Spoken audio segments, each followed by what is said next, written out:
Okay, good evening, everybody. Welcome back to Exploring the Lord of the Rings. My name is Corey Olson, the Tolkien Professor, back with you as always on Tuesday evenings as we jump back into the text here. Soon, in a minute, we'll jump back into the text. Good to see everybody. Apologize to folks who often follow on Twitter. Last week, my feed just crashed in the middle. No idea what happened there. The app just went. Apologize for that. Anyway, yeah, many of you, of course, were just with me as I just came from the State of the University address. Just delivered that in the last couple hours here. That was really fun, kind of doing some storytelling and talking about where Signum came from and how that emerged, and how we got to where we are, and where we are headed over the next few years here, including, of course, and kind of contextualizing the launch of our brand new program, Signum Path, which we have just launched and officially opened registration for this week. Arahad, that was recorded. If you missed it, it's okay. Or the State of the University address, you can hear the storytelling and get more details about what's going on there. We're going to be posting it to our YouTube channel. It should be up, I hope, by tomorrow. Of course, I'd be processing it right now, but I got other things to do. We're going to talk about the Council of Elrond. So we definitely not too late to do that. I see Emma Thorne was saying you're in the middle of watching the State of the University address right now. There you go. You can multitask, right? Have me saying two different things simultaneously. That's efficient. Not sure how it'll work out long term, but I think that's all pretty cool. Anyway, we'll see. But I do commend that to you. I like to share not just the latest updates. I mean, that in the beginning of class and stuff, I try to make announcements to keep folks, kind of in touch with what's happening right now. But I like to kind of back up a little bit and talk about where things are and where we're headed, the big picture and how everything fits in, and big news and ththings like that. So State of the University address is always really fun in that way. So we'll be posting that on YouTube. How many years is it now? Gilgamthir asks. Prayer. A bunch. We're actually completing the 9th year in the history of Signum University. So we're getting there. We're getting old. Been doing this for a while now. But this is really the crucial and exciting moment for Signum. We have existed for a long time, right? We've been developing. We have worked out our proof of concept. I think just triumphantly over the last 9 years, and now we're ready. We're ready to sort of step forward and begin filling those sort of larger gaps, larger roles that I think that Signum is really well suited to fill. That's what I was kind of talking about and explaining in the State of the University address. So. Anyway, cool. So awesome. Yeah, Arahad, yeah, great. Glad you discovered us, even if it was recently, and that's great. Don't worry. Though, we've been going on for a while before you found us. We'll still be going on for a while after this, I certainly hope. So there's certainly much yet to come and lots to catch up on. There we go. Awesome. Okay, so let's... before I get back into the text, have to do the announcement.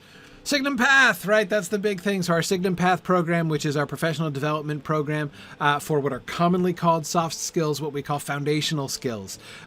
Writing, reading, clear communication, interpersonal skills. These are the things that are really useful in any job that you can possibly have, and which a lot of people really suffer from needing some brushing up on, and we have a resource for you, Signum Path. So go to path.signumuniversity.org. The website looks something like this. and I've been sort of showing you this. We filled out a bunch of things here. You can read more. Go to our program tab here.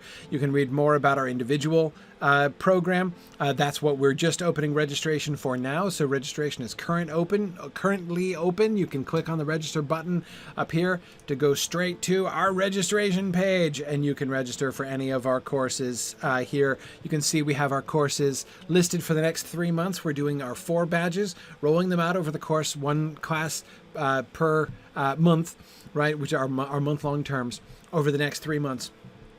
So you can take any one or more than one of our badges here in these next 3 months. And then we'll be repeating that cycle and adding, I hope, at least one more badge for the next time when we start it up again in September. So these courses are going to come around fairly frequently. But I encourage you to look into these. These are going to be a lot of fun. Yeah, cool, awesome. So you're definitely looking at one of the July classes. Fantastic.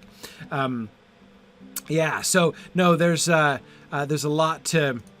There's a lot to be looking at here, and I think that a lot of people are really going to benefit a lot. I'm really happy to be able to come in and help folks who are looking to improve their careers, to kind of reimagine themselves, to help take the next step, right, in getting to where you want to be, to help to set yourself apart from others who are also looking for jobs right now. It's a really tough environment. So, this is a way that should be an accessible and an affordable way to help to really invest in yourself and set yourself aside. So anyway, that's what we're working on indefinitely.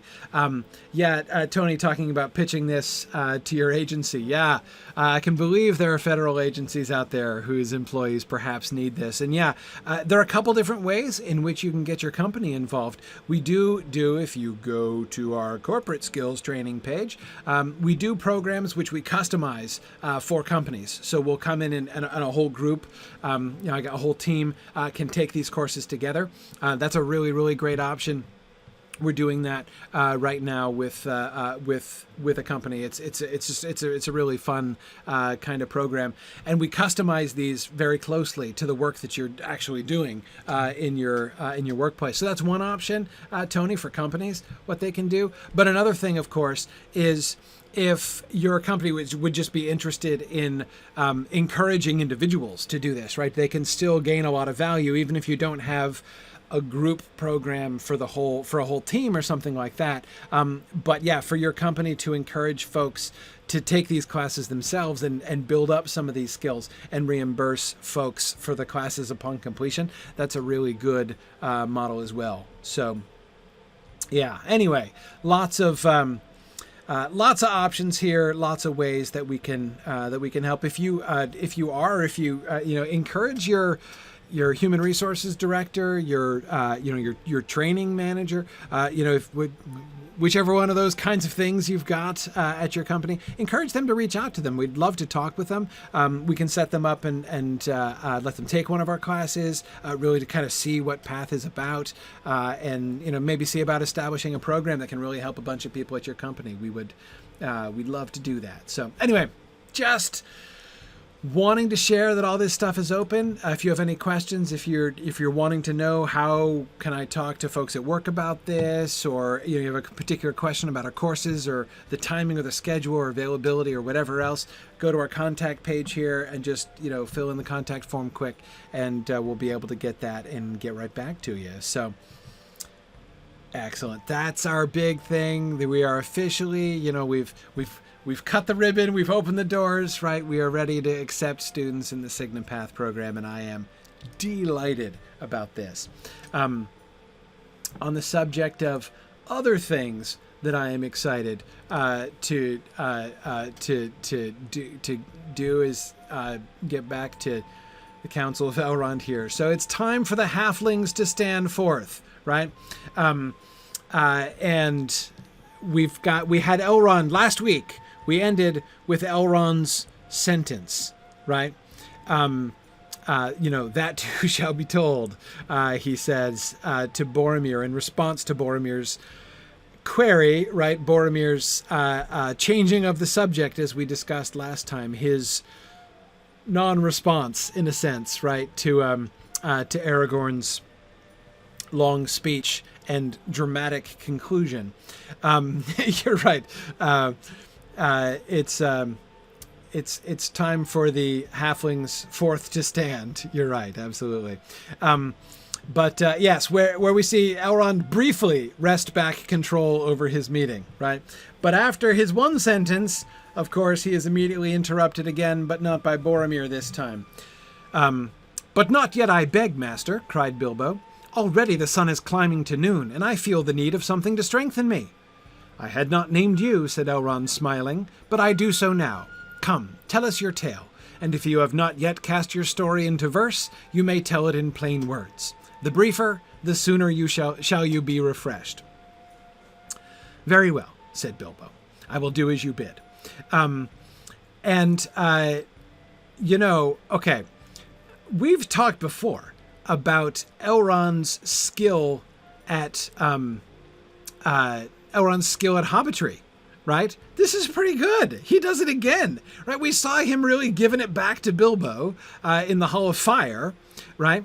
And here we see him doing the same thing again. I think this is really pretty awesome, pretty well done. And it's even clearer here. We were talking last time, there was a little bit of uncertainty. I think we were all kind of agreed. We were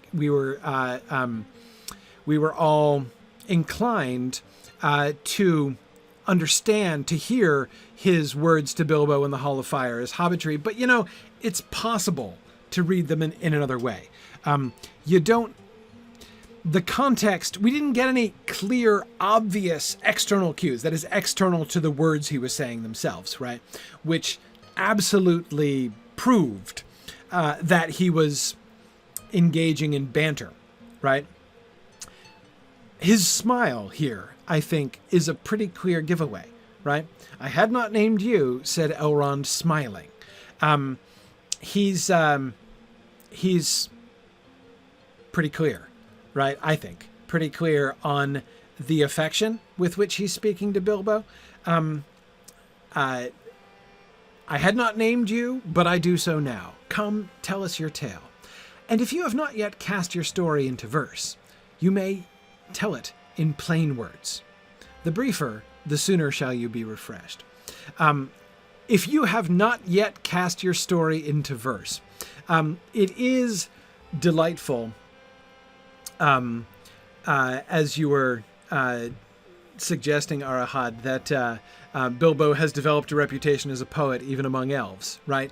But of course, again, I think it's pretty clear that he's teasing him for that, right? I mean, the yet, right, is for me, the kicker of that whole sentence, right? If you have not yet cast your story into verse, right? It's not a question of if Bilbo has written an epic poem about his own life, right? The question is only when, right? Has it happened yet or not? Are you still working on that, the poetic version, Bilbo? Because if you are, you can say it in plain words, right? Exactly. Belogsmon says, can he finish it? Yeah, exactly. That's the real question. And I think that's really, pretty fun. And JJ says, considering how many different versions Tolkien wrote for some of his works, I'm kind of surprised we don't have a version of The Hobbit in verse. It is interesting, JJ, right? I mean, I think in some ways the poetic, it's speaking just for a second about Tolkien. I mean, I know you're sort of joking, but of course it is really true, right? That Bilbo shares, his creator's poetic impulse. Tolkien does have the poetic impulse and did, of course, cast several of his stories into epic verse, right? I mean, he wrote long style narrative poetry was one of Tolkien's things. He really did like that. Anyway, so he did that, but when he did that, he always, of course, did that with his earlier stuff, right? It's the Lay of Leithian, the Beren and Luthien story, and the Children of Húrin, right? The story of Tuatha and Turambar. Those are the ones that he did in epic verse. I doubt he would have been tempted to redo The Hobbit, not because he didn't want to redo it, but because it was not quite, not quite suitable for Rivendell, as Bilbo might have said, right? Not exactly the kind of thing to do epic poetry about, really. But also, I would say, I think that a lot of his poetic impulse, the impulse that might have manifested itself in a poetic rendition of these stories, had it not been given other outlet, right, is really fulfilled in a lot of the poetry that he writes along the way. If he had been, if you think about even the moments, right, think about the moments which themselves seem to invite, epic poetry treatment in the story, it kind of sneaks in a little bit, right? Like, for instance, the moment when Theoden rides forth to meet his destiny and to bring light back to the field of Pelennor, right? In meeting his own heroic death along the way. There's a poem about that, right? Thinking about the Mounds of Munburg song, right, that is recited at length after the battle. You can see this poetic impulse sort of creeping in. He's not just, in some places he's kind of dragging in bits of verse that he's had from before and likes to find ways to incorporate and, kind of make it Niggle in the story Leaf by Niggle and tack them on around the edges of the story. Things like the Troll Song, things like the Man in the Moon song in the Inn. Things like the Oliphant poem. There are lots of things like that he wrote a long, long time ago and manages to kind of attach, right, and fit within. But some of it, I think, really is, he does get that poetic impulse still while he's writing the story. And so poems emerge, and I think that's why there are so many poems in The Lord of the Rings. The Where is the Horse and the Rider poem? No, it's not one of those. No, the Where is the Horse and the Rider poem is really interesting to me. Because, of course, it's a very direct adaptation of an existing Anglo-Saxon poem.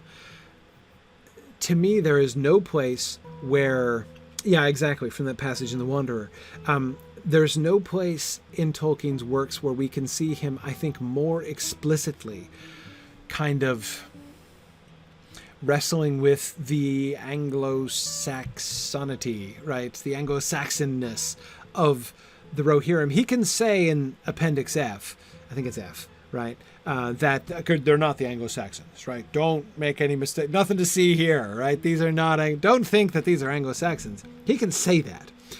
He can't make anybody believe it, but he can say it. And yet, Anglo-Saxonicity, you're absolutely right, Ambrosius Aurelianus. Thank you for that. However, there is some truth also in what he's saying. Like, it's not true that they simply are the Anglo-Saxons, like historically the Anglo-Saxons, that like everything that is true of the Rohirrim is true of the Anglo-Saxons. No, that's not the case, in fact, right? They still are the Rohirrim. They still exist within his world and are integrated within his world in various ways. But nevertheless, they're very closely modeled on the Anglo-Saxons. So if you want a place to really think, like, where are both the similarities and the differences, right? Where do we see the continuities between Anglo-Saxon culture and the Rohirrim, but also the places where the Rohirrim don't go in the same direction? To me, that poem, the Where Now is the Horse and the Rider poem, is where I'd go. If I wanted to write an essay comparing and contrasting the Anglo-Saxons and the Rohirrim in Tolkien's imagination, I would do a close reading of the Where Now is the Horse and the Rider poem. It's absolutely what I would do. Anyway, so that's a fascinating poem, and it's not like he'd already done that translation years before and published it in a different context and brought that in like the others. It's sort of different. Yeah, exactly, Marielle. As a scholar of the Anglo-Saxons, among others, Tolkien could not countenance an equal sign between the two. Yes, and it's also true, Marielle, that there are some of the things that he incorporates in his depiction of the Rohirrim, which are some of his not really provable by valid scholarly means theories about the Anglo-Saxons, things he couldn't get away with publishing in academic journals, but which he still really believed to be true of the Anglo-Saxons, but he can't prove it, right? So he includes them in his fiction instead, but he's got to like back down from that, right? He can't, he can't like let his academic reputation rest upon saying this is the true story, right? So some of the distancing is a little bit of covering himself, right? To say like, don't put too much, don't take too much out of this, right? Even though like secretly kind of, believed those things. But he was a very careful scholar. So he didn't want to, that's why he didn't publish those things, because he knew he couldn't prove it. Anyway, yeah. Okay.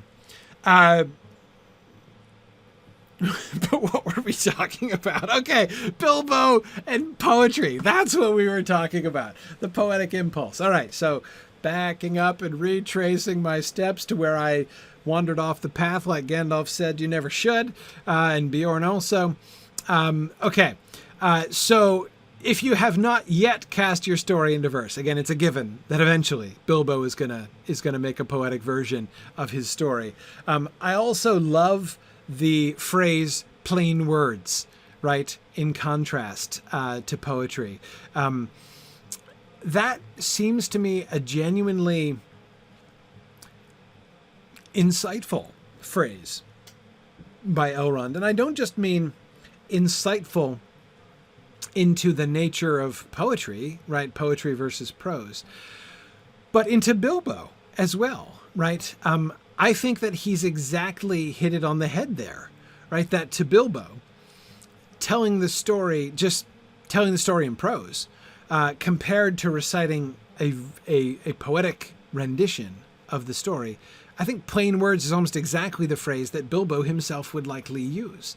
And that the use of that adjective, plain, to refer to the words here by Elrond seems to me to really open up an entire insight into Hobbit poetics, that again, I don't hear Elrond speaking for himself. I don't think that poetry versus, verse versus plain words, using the vocabulary that he uses there, necessarily tells us how elves look at poetry. I think it tells us what he understands about how Bilbo looks at poetry. This sounds very much like how Bilbo would talk. Flamifer says, I don't think elves ever do not care much for poetry. Yeah. I mean, I agree. I don't think that any of the elves present would object to a poetic version of the story. In fact, if you think about it, think about the experience that Frodo had in the Hall of Fire, right? Think about the experience that Bilbo had in his parlor at Bag End in Chapter 1 of The Hobbit when the dwarves sang their song. And then think about the experience that Frodo had in the Hall of Fire that we recall when he was in that sort of out-of-body experience when he was enchanted, right, by the songs that were happening around him. Many of the elves might well think, if you ask them, they might think this whole prose narration thing is that this is a pretty blunt instrument to be using for this, right? Why can't somebody just sing us a good song about all this stuff so that we can all just see it happening before our eyes, right? Can we get some Farian drama going on here, right? Wouldn't that speed this process along a little bit? Wouldn't that help us all understand this a lot better? So yeah, I suspect many of the elves might think that way. Exactly, Zach. The Council of Elrond, the musical. Why has it not been done? Oh my goodness. But yeah, absolutely. So it's not even that I think it would be inefficient, right? I absolutely think that all of the elves. Do you think we should do a reconstruction of this at Mythmoot? Yes, at Mythmoot we'll do the Council of Elrond the musical. That's great. But anyhow, yeah. So yeah, and honestly, obviously, Tony, I mean, it kind of goes without saying that if it were a rap musical, that would reach the acme of the linguistic arts, right? I mean, obviously, I think that pretty much goes without saying. But anyhow, so, whoops, sorry, I lost the slide. We've gone backwards to the title slide. So yeah, so again, that contrast between verse and plain words, it strikes me as really as essential. I couldn't prove it, right? I couldn't prove that he is speaking to Bilbo's frame of mind or to Bilbo's condition rather than voicing his own view and his own opinion, or even again the elvish perspective. It just sounds like it sounds very hobbity. It sounds very hobbity. Exactly. An appeal to hobbitness is just what that sounds like to me, Tony. So again, that itself is a sort of an interesting thesis. Tell it in plain words, as opposed to casting it into verse. Cast, of course, is another interesting piece of vocabulary there. The verb that he uses, cast your story into verse. Shaped it, right? Cast, yes, like one casts metal. Exactly, JJ. So this is not cast like a fishing rod, right? You're not casting, chucking your story into a pool of verse. This is, he's using a word about shaping things, right? About forming things. But forming things with a cast is interesting, right? He could say, if you have not, shaped your story into verse, right? If you have not, built it into verse. There's a bunch of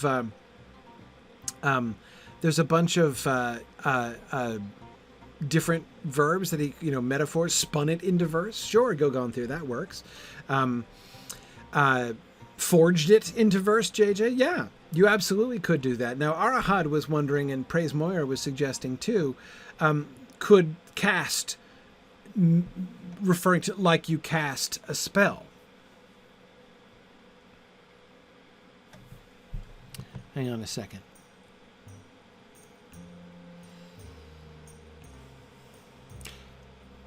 Somebody who has the e-text, is the verb cast ever applied to the noun spell in The Lord of the Rings? Does that happen? The word spell is used. Does anyone ever actually cast a spell in The Lord of the Rings? Is that a thing? I mean, I know it's a thing, but is it a thing in The Lord of the Rings? Is that a piece of vocabulary that they use?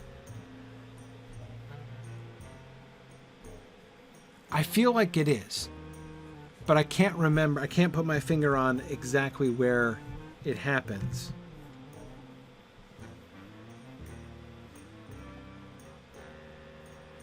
Yeah.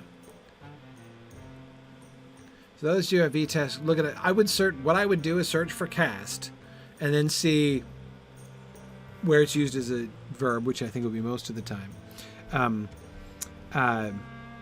Cast a spell on us from a distance. There you go. That's Merry, right? Merry or Pippin? Yeah. Good. Thank you, Mad Violinist. I was pretty sure it did occur, but I couldn't remember it. Yes, of the hobbits being concerned about going, or wondering about appearing before Saruman on the steps of Isengard. Okay. Good. Is there another?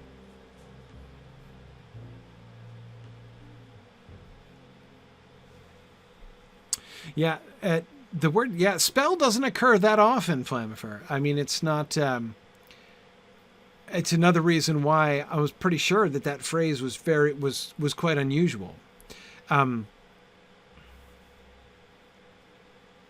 Yes, most of the time cast is used, as several of you are pointing out, is in the sense of throwing, right? Not specifically, like I said, of a fishing line, right? But like cast the ring into the fire, of course, is a prominent phrase, right? Casting light into things, absolutely. Right, Gimli says he may have other things that Saruman may have other things to cast, which sounds like Gimli is making a pun about the casting of spells, right? Right, because Gimli says, do not let him put a spell on us. Right, exactly, yeah, to put it on us. You don't put it, you cast it, right? Or you don't cast it, you put it. Yeah.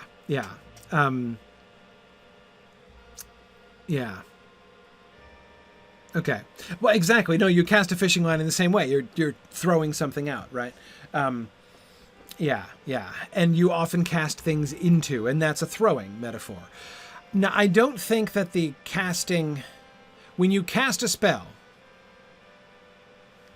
why do you cast a spell? Why do we use that verb about spells?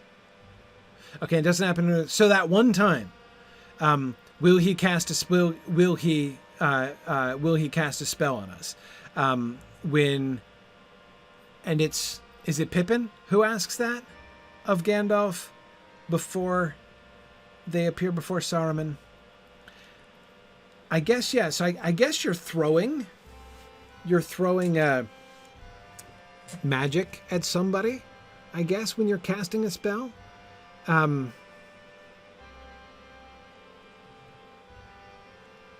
suppose.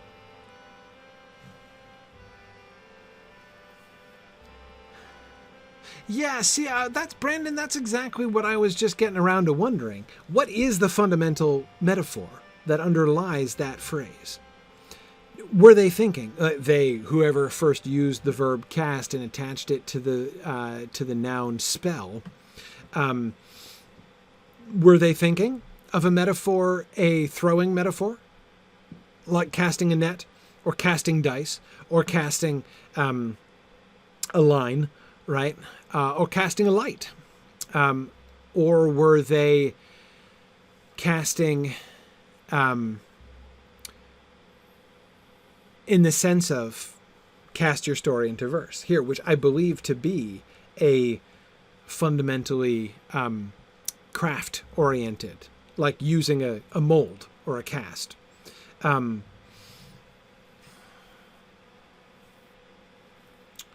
You do cast runes. That is also true. Yeah, exactly. Is it throwing or shaping? Is that what it's primarily about? Hang on, did I miss one, Angrist? Let's see. It's true that people do sometimes say cast a spell over someone, which would imply a net metaphor, right? Like you're casting a net.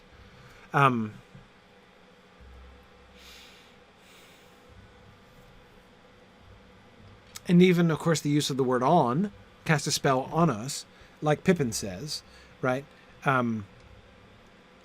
Yeah. Yeah.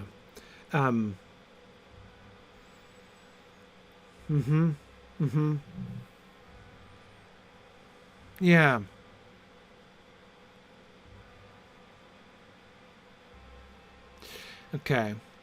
So what I would like to see is, I'm sure the OED lists the usage of cast as in cast a spell. I bet you there's an entry for that in the OED, and I would love to see the historical examples they give of that, how early they date that usage. Here's my real question. We don't have Gary Gygax to blame for this, do we? I'm wondering. Spellcasting, of course, has been a core part of Dungeons and Dragons vocabulary since the first edition, right? I'm not saying he invented it. He obviously didn't. Pippin uses it. But is that why that's so popular now? Yeah, I wonder. He did crib a bunch of things from Jack Van. So, of course, Mikey cribs a lot from Tolkien, so I would not have been a bit surprised had he kind of pounced on like that one reference and decided, yeah, spellcasting, that's the thing. Yeah, it's interesting. Yeah. Oh, there's so many things, Arahad.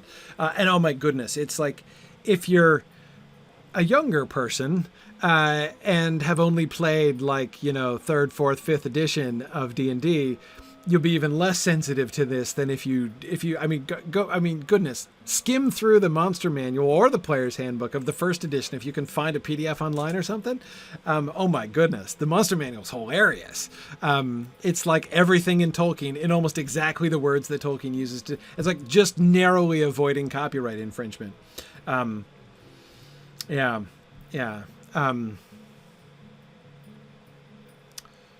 Anyway.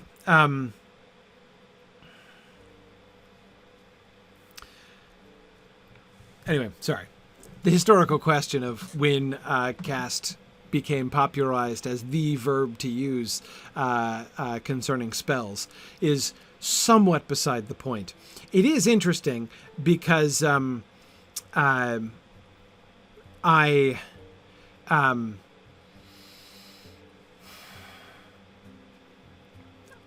reason we got onto this tangent is because I'm trying to figure out if it's appropriate to say when he says, "Have you not cast your story into verse?"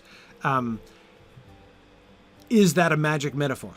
Is he Elrond himself invoking a spell metaphor?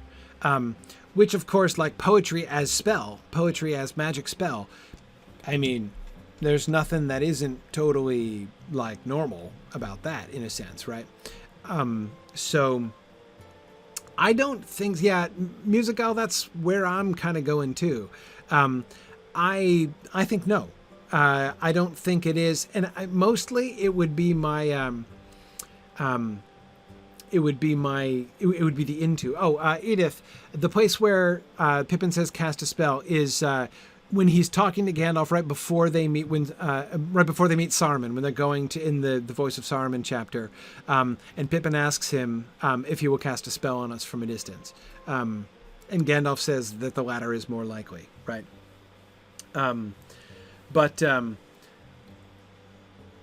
Yeah, I have to think that interesting. Nahor says the 1956 song called "I Put a Spell on You" would suggest that "Cast a Spell" gained more recent popularity, or why not name the song "I Cast a Spell on You"? Yeah, that's interesting. That is an interesting little data point there. Yeah, interesting. But anyhow, okay. Point is, I don't think it's about magic. I think it's a crafting metaphor. But so pursue it then, right? If he's using a crafting metaphor, if he's thinking about cast in terms of mold, right? A mold or a form, right? Into becomes a really interesting preposition there, right? Because then verse is the mold, right? It is the cast into which the story is placed. So the story becomes the liquid material, right? The liquid or molten material that is poured into the cast. And verse, poetry, is the mold which shapes and provides which seems to me a very good metaphor, right? And a very interesting one. Yeah, Enoch Arden was just giving a definition of cast in exactly this way. To shape metal or other material by pouring it into a mold while molten. Exactly.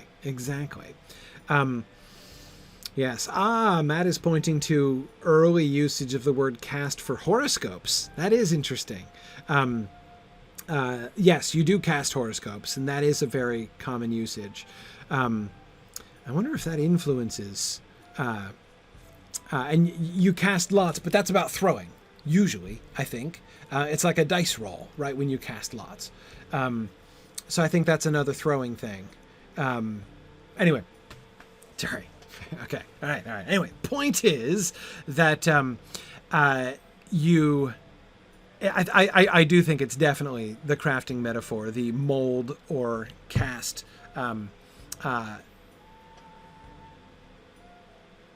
So the alternative is to pour his story, if he has already poured his story into the cast, into the mold of verse, then he can display it in that form, right? Otherwise, he can just tell it in plain words.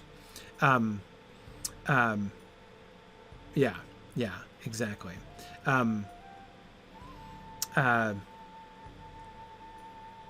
Yeah. Wait a second. Maybe we're misremembering that he doesn't use the word cast there. He does that. Even Pippin says put a spell. Okay. Yeah. All right. So even there, that's where I think that's the one I was thinking of when I said I thought it was used. So Chris, when you were remembering that, that's what I was thinking too. I thought it might have been used somewhere else too, but yeah, no, that's great. Okay. So he doesn't even use the phrase there. Interesting. Okay.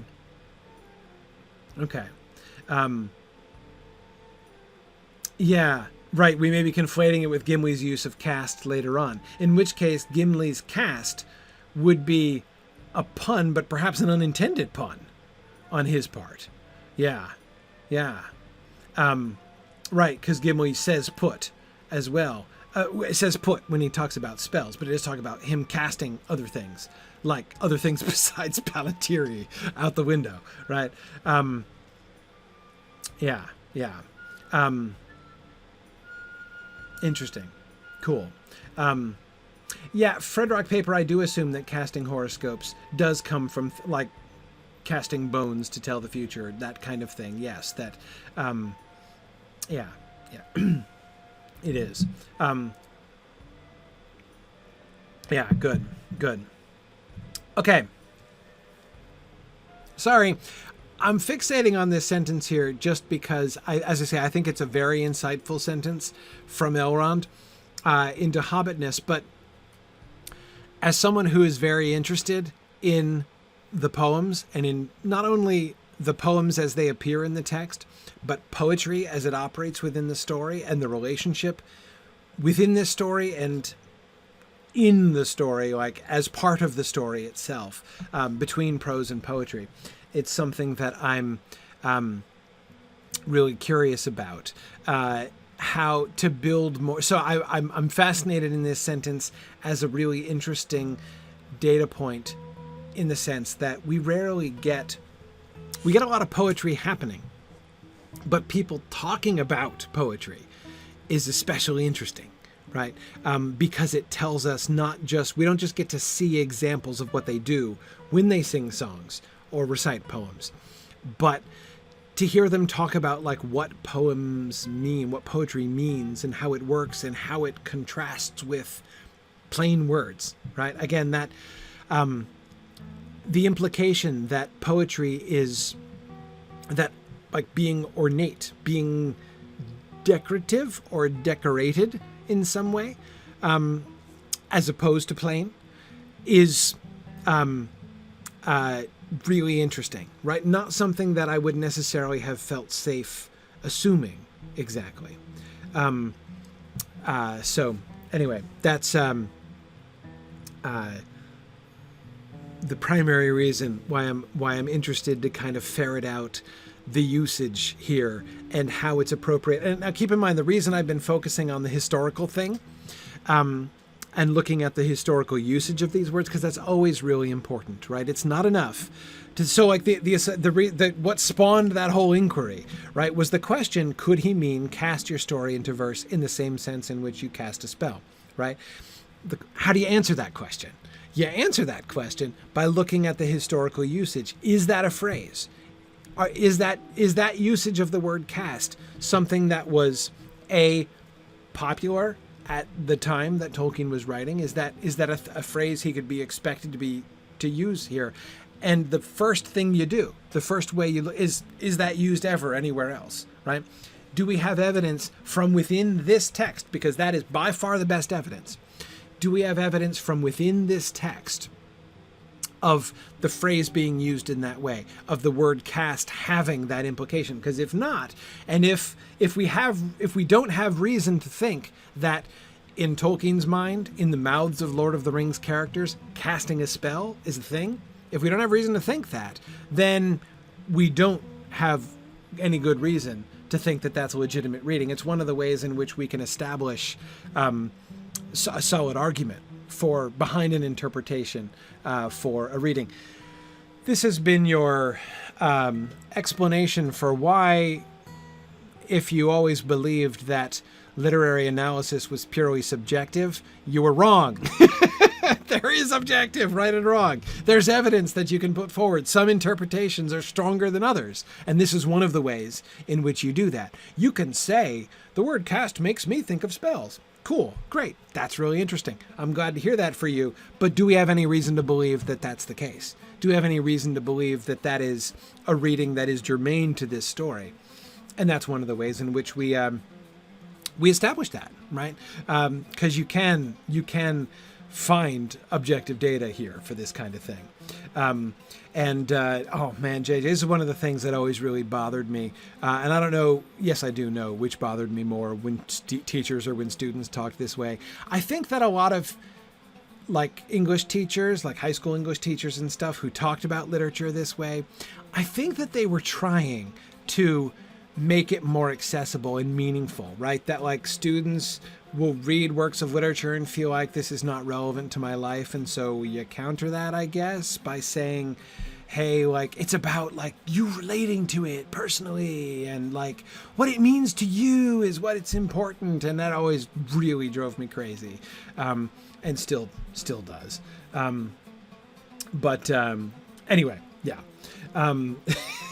There we go.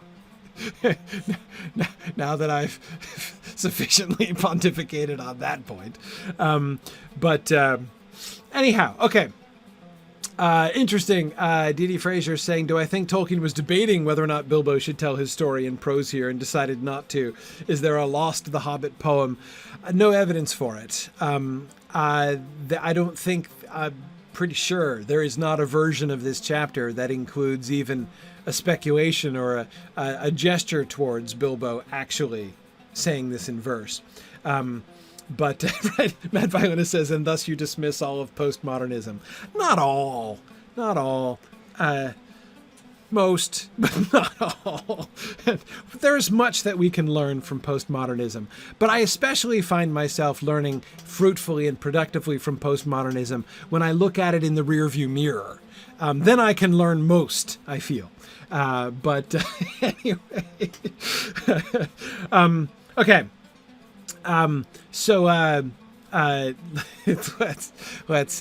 Let's move on before I get myself into more trouble. Okay.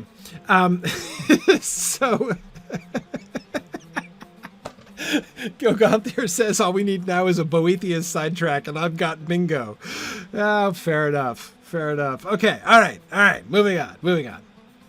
The briefer, the sooner shall you be refreshed. And yes, this is both very funny of Elrond and, of course, very clever, right? How do you keep Bilbo from nattering on forever? Notice Elrond seems to be taking steps to prevent the complete hijacking of his meeting any further, right? That digression we just had was productive, and it provided a segue to introduce Aragorn, right? And to do the big Aragorn reveal, which I'm sure was on his agenda anyway, right? So Elrond is doing some excellent adaptation, right?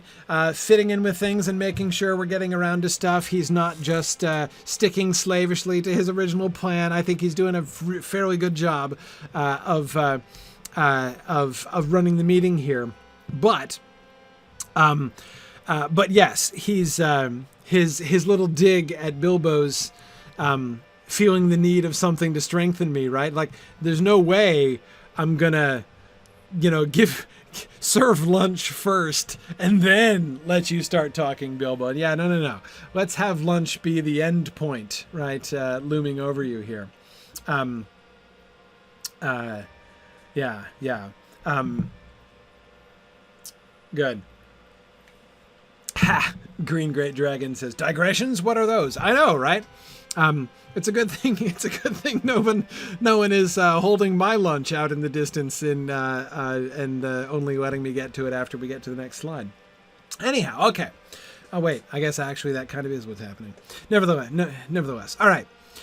Very well, said Bilbo. I will do as you bid, but I will now tell the true story. And if some here have heard me tell it otherwise, he looked sidelong at Glóin, I ask them to forget it and forgive me. I only wished to claim the treasure as my very own in those days, and to be rid of the name of thief that was put on me. But perhaps I understand things a little better now. Anyway, this is what happened. I love the... Anyway, this is what happened, right? I mean, talk about taking up Elrond's invitation to tell it in plain words, right? This is what happened is a very humble introduction to Bilbo's great story, right? And yeah, Angrist, absolutely. This is the example of the master of retcon strikes again, right? Clearly. If some here have heard me tell it otherwise, I don't even remember how many years it was before I knew what the heck Bilbo was talking about when he said that, right? Because, of course, Tolkien assumes in writing this that the majority of the readers of The Lord of the Rings will have read The Hobbit and will have read it in the first edition, right? And so we'll be familiar with the old version of the story. And let me not make an assumption that 100% of the people listening to this now know that, right? So the very brief explanation: in the first edition of The Hobbit, Bilbo did not receive the riddle game did not end the way that it ended in The Hobbit that we most of us all know and have read for the last 60 years. In the original version of The Hobbit, Bilbo, the terms of the game with Gollum, the riddle game, were that if Bilbo won, Gollum would give it a present. And he goes to give him the present. Like he means to give him the ring. He means to give him his magic ring, and he goes to look for the ring, and he finds that he doesn't have the ring, and he's really upset. Gollum is really upset because he doesn't want to cheat at the game, and he's really afraid that Bilbo is going to accuse him of not keeping his promises, and Gollum would hate to think that. So he comes back and he's super apologetic, and he apologizes again and again to Bilbo, and he offers him fish instead of the present that he'd offered him, and Bilbo's like, no thanks. And that's when Bilbo proposes, maybe you could just show me the way out instead. And Gollum says okay, and he shows him the way out, and they shake hands, and that's the end, right? Of course, after writing The Lord of the Rings, after really even just beginning The Lord of the Rings, it was very clear to Tolkien that that version of the story would never do. And so he rewrote Chapter 5, and that's where we get the Baggins We Hates It Forever version of the story. But of course, Tolkien knows that his audience who's going to be reading this book that he's writing right now are going to be familiar with the other version of the story, so he works the change into this story itself and has Bilbo say, if some of you have heard me tell it, this is not going to be the version of the story that you've heard. The way it was printed in the published Hobbit is a lie. It's the false version that Bilbo told under the influence of the ring. Perhaps I understand things a little better now, he says, right? Fantastic. So yes, there are a bunch of people also present in the room who will have no idea what Bilbo is referring to, right? Exactly, JJ. This is also why back in chapter 2, when Frodo tells Gandalf that Bilbo told him the story about how he found the ring, and Gandalf says, which story, I wonder, right? And Frodo says, oh, not the one that he told the dwarves and put in his book, right? No, he told me the real story. And I was confused by that. I remember as a child, I'm like, what version? I assumed, being a careful reader, even a reasonably careful reader as a child, I assumed that what he meant was, so you'll remember that in chapter 6 of The Hobbit, when Bilbo is reunited with the dwarves on the eastern slopes of the mountains, he tells them a version of the story and skips like the ring part entirely, right? We're told that he tells a version of the story there and that he leaves the ring out entirely. But of course, it comes out later on after the spiders, right? When he has to turn himself invisible. So I always assumed that he said that when Gandalf says, which version of the story did he tell you? And Frodo says, not the one he told to the dwarves, and put in his book, I thought it meant like when he told the story of when he told the dwarves. I was a little confused, but I'm like, I guess that kind of works. But this passage here, I didn't get at all. Because like, I'm like, why is he looking sidelong at Glowin? Like, he told Glowin the real story when he, like after the spiders, right after they escaped from the spiders. So yeah, he lied about it at first, but he already told him. Like, it can't be a secret to this day to Glowin. So I was super confused until I finally learned about that. But no, he's of course referring to the story which Bilbo never recanted officially, right? Anyway, yeah, okay. So like I said, I was confused for a long time about this thing. So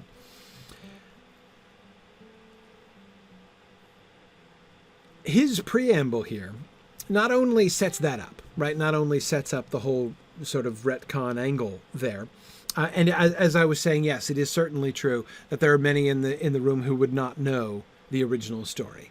Boromir, for instance, right? As you're saying, Legolas probably. Have the elves heard the old version of the story? Most of the, I mean, has Galdor from the Havens, does he know Bilbo's story? Probably not. I mean, I doubt Bilbo's as famous as all that. Anyway, yeah, it's exactly right. If you would like to read the first version of the story, go to The Annotated Hobbit by Douglas Anderson, or go to The History of the Hobbit by John Ratliff, and you can read the original. It doesn't just give like the complete first edition Hobbit, but you can read the original version of Chapter 5 in either one of those places. Yeah. Anyway, so yeah, most of the people aren't going to be. So this is clearly targeted at Glowin. I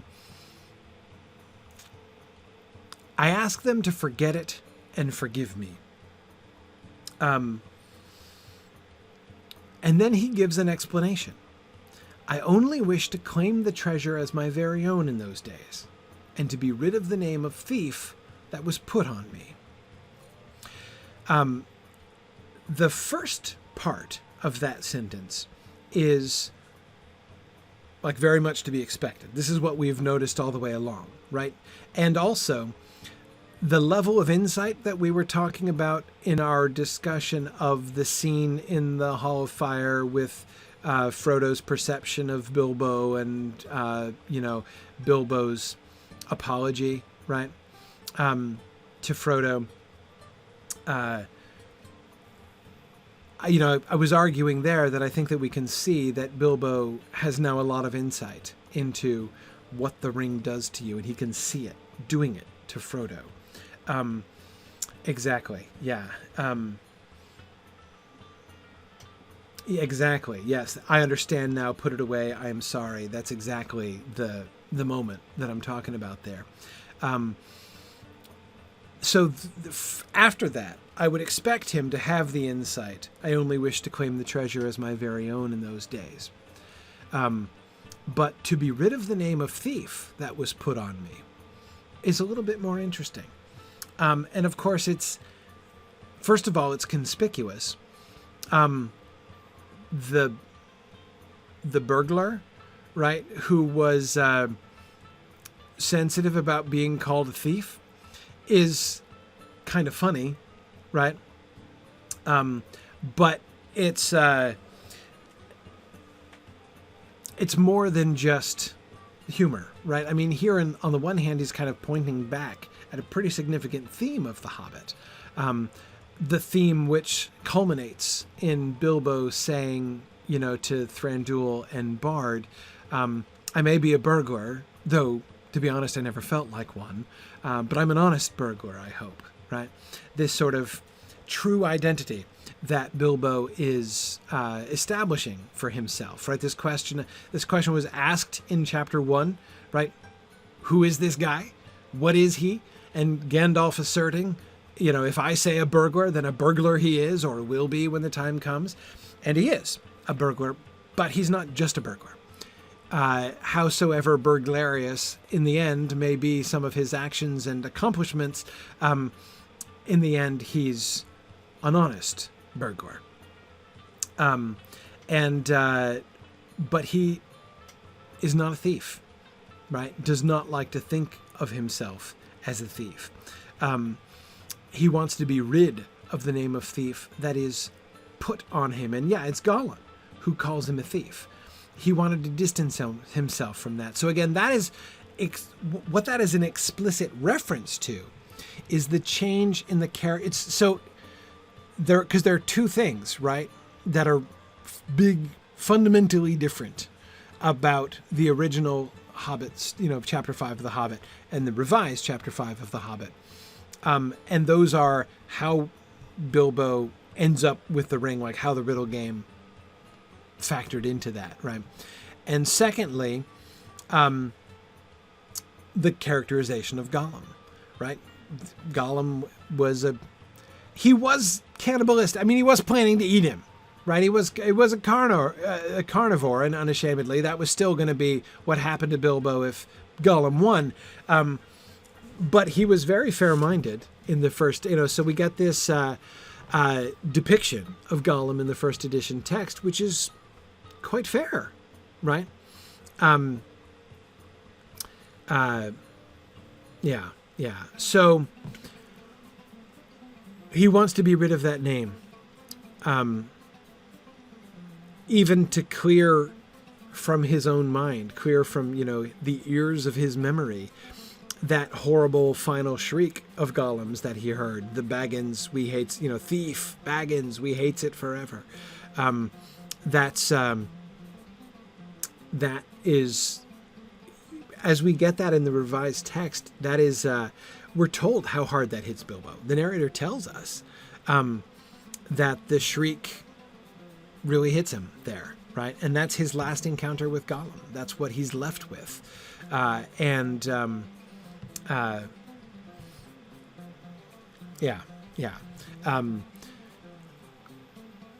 He seems to want to shake that in some way. So he not only tells a story which solidifies his claim to the ring, to possession and ownership of the ring, but he also tells a version of the story in which Gollum was quite nice and he and Gollum left on positive terms, right?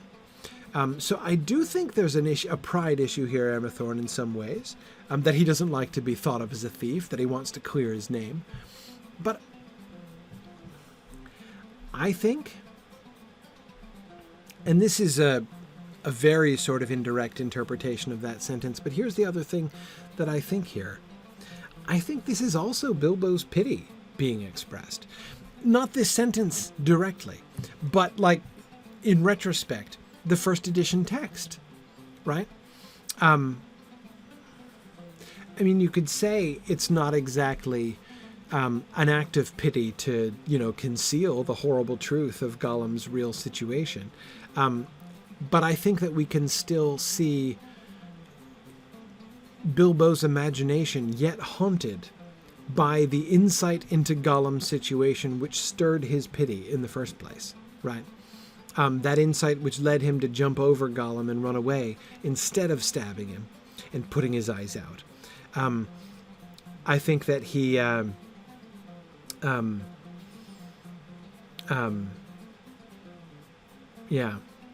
I think that he is not just offended by his by the accusation of being a thief, but is still troubled by the memory of Gollum's cries. Now,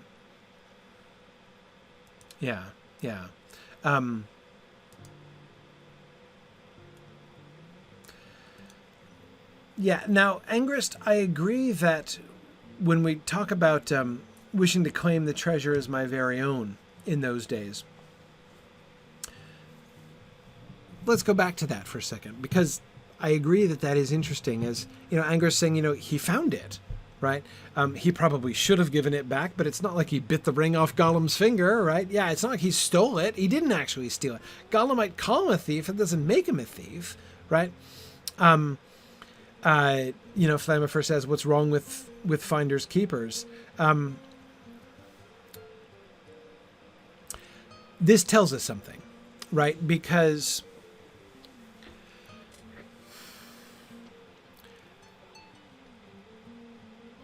the fact that Bilbo does not think that him finding the ring on his own, because, I mean, look, if all Bilbo wants is plausible deniability, he's got it in spades. He doesn't know for sure, right? Now, you could say, after overhearing Gollum's conversation about the magic ring that turns you invisible, he can feel fairly confident that there probably aren't dozens of those lying around the Misty Mountains, right? So he does feel pretty confident that this is Gollum's ring.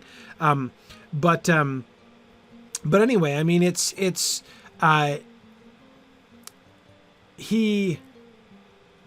found it, right?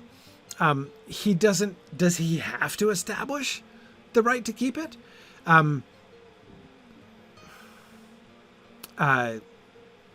Yeah, I mean, there does seem to be at least some discomfort with the fact that he knew full well that this was Gollum's ring. I mean, he knew. And he didn't offer to give it back. He didn't return it to its former owner. Even when he overheard Gollum saying that Gollum himself had accidentally dropped it. Right. Right. JJ says, unless spoons are the things that you happen to find, right? In which case, if you happen to find valuable things that have fallen into your umbrella, for instance, you're not obligated to return those, right? I mean, yeah, I certainly agree, JJ, with your implication that,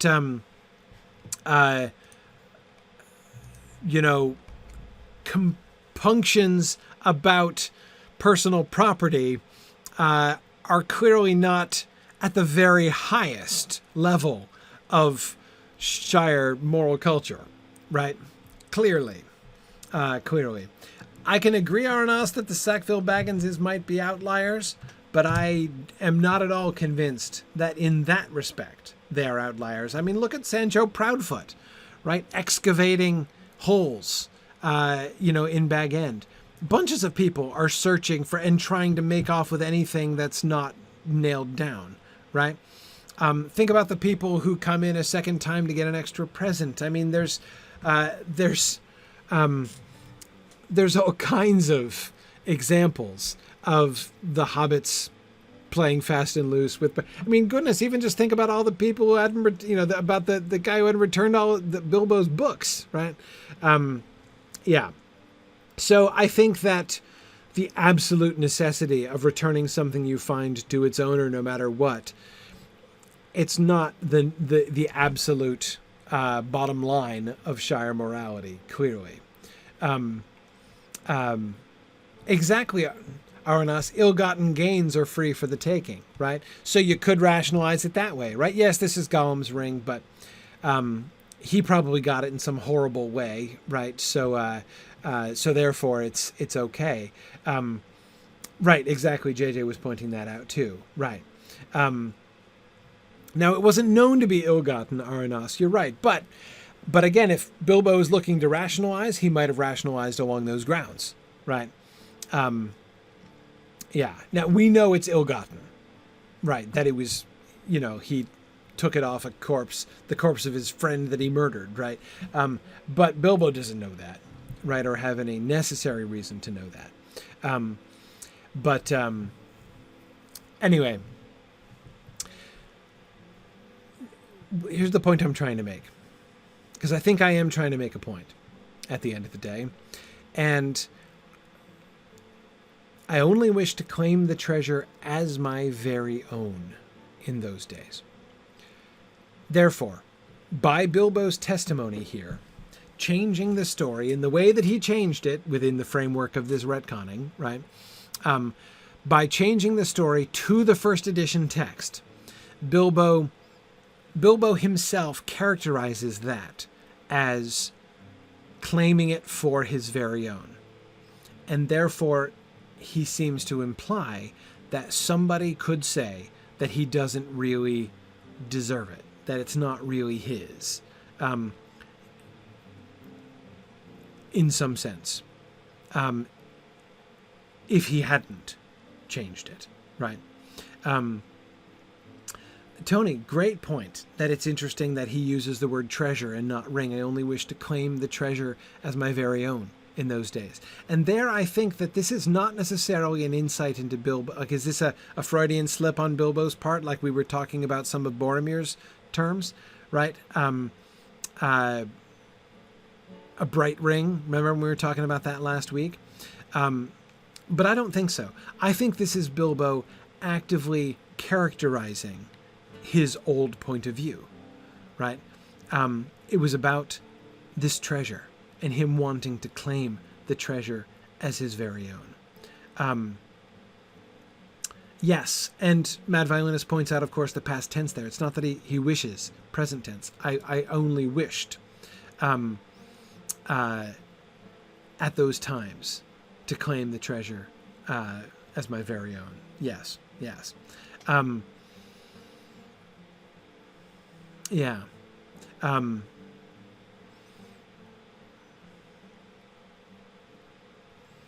And to be rid of the name of thief that was put upon me. That was put on me. But anyway. Here's, right, the question of what is and is not eligible treasure to claim as your very own.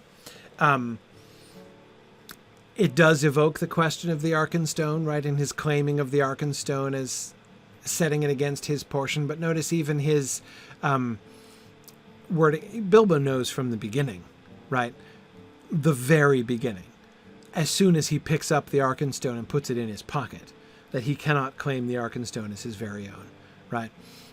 What is it that he says when he puts the Arkenstone in his pocket? Now I am a burglar indeed. Right? He knows that if he's ever been a thief, now is the time when he is a thief. Right? But anyway, so we do have the Arkenstone question as an interesting contemporary kind of sample, right? As like as an interesting comparison point of what claiming a treasure for your very own. The whys, wherefores, and circumstances under which, and means by which, you can claim a treasure as your very own. The Arkenstone serves as an interesting point in that way, right? And yes, yeah, you know that where it comes up in the Thief in the Dark chapter? Yes, exactly, Green Great Dragon. That's it. So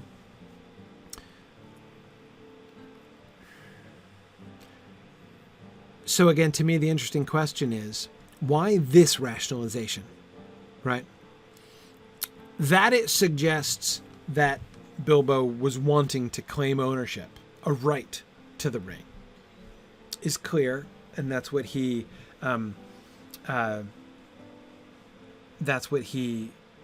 says. But why should he construct that story about claiming it for? So and the heart of the story, right? The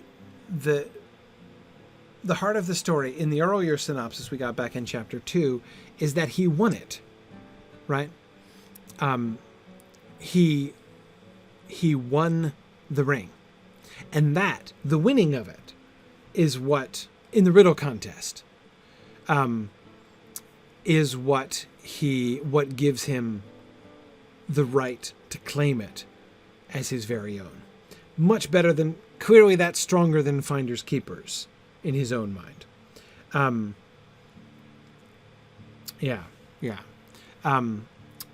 Son of Saradoc, I agree, Isildur claimed the ring for his very own. Yes, he does. he also has cause, and he also gives a rationale, right? He also rationalizes the claim in saying that it's a weregild for his father and his brother, which it's not. That's not exactly how weregild works. You don't loot the corpse to get weregild. You don't need to loot the corpse to get weregild. That's the nice thing about weregild, is you get it on top of the loot that you get from the corpse, right? Weregild he could extort from Sauron's kin, right, for the slaying of his father. But yeah, anyway. So again, it's not the legal thing; it's a rationalization. Yeah.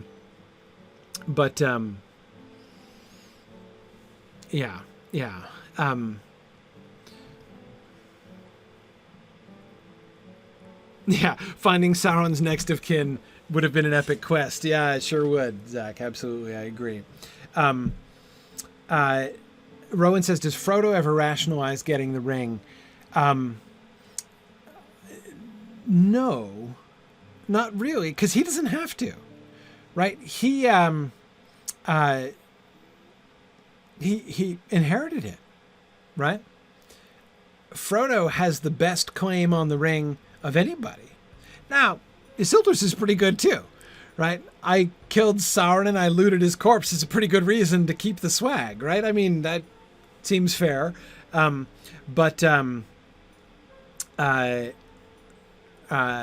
think that his acquisition is fairly clear-cut, Angrist? I agree. And yes, Tony, Frodo is the only one who has it in writing, right? Yeah, absolutely. So in one sense, Frodo doesn't need to rationalize it because he's been handed an ironclad justification for feeling that he can claim the ring as his very own, right? But I wonder, it makes me wonder if that's even part of Bilbo's entire process, right? That is, when Bilbo, what does Bilbo do when he's going to give the ring away? He doesn't just write a will and leave and bequeath it to Frodo. He could have done that with less fuss. What did he do? He threw a party, right? He gave it away as a birthday present to Frodo. That is, a present on Bilbo's birthday, right? Bilbo gave the best birthday present ever, right? Or worst, depending on your point of view. He gave the best birthday present ever, the biggest birthday present ever, certainly, to Frodo at Frodo's coming of age. Exactly. And he himself, back in chapter 1, explained this. It's what this whole party business was all about, really, he says, right? To give away lots of presents, and in the end, make it easier to give it away. It hasn't made it any easier in the end, he said, right? The plan failed, but it was his plan. Think about how closely that reflects the lie that he told, the lying story about Gollum. When he wanted to claim the treasure for his very own, what did he do? He invented a story in which he won it, in which it was given to him fair and square, right? So that he could have an unimpeachable claim. Nobody could say to him, oh, but you should have given it back. It's not really yours, right? No, he won it fair and square. Mostly fair and a little bit and fairly close to square. But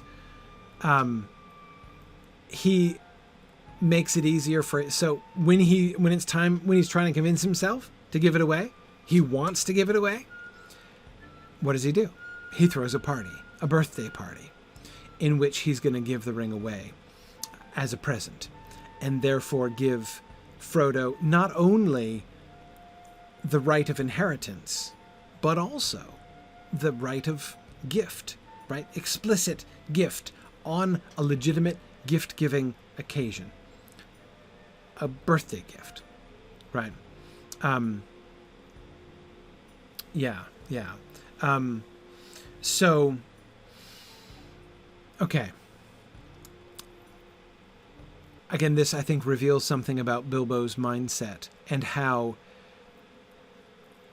the rightful transfer of claim happens through this kind of giving, this kind of official, a transaction in which ownership is officially passed from one person to another, a kind of rite of passage ceremony almost, right? The first was the riddle game, winning it in the contest. After that, it's clearly mine. Nobody can argue that.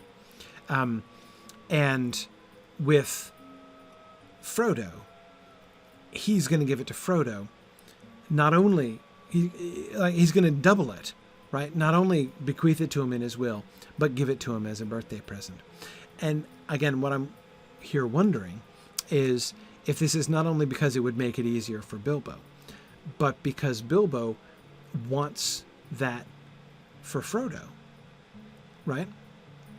That he understands, Bilbo understands. Even then, on some level, he understood that he had this desire to claim it for his very own, right?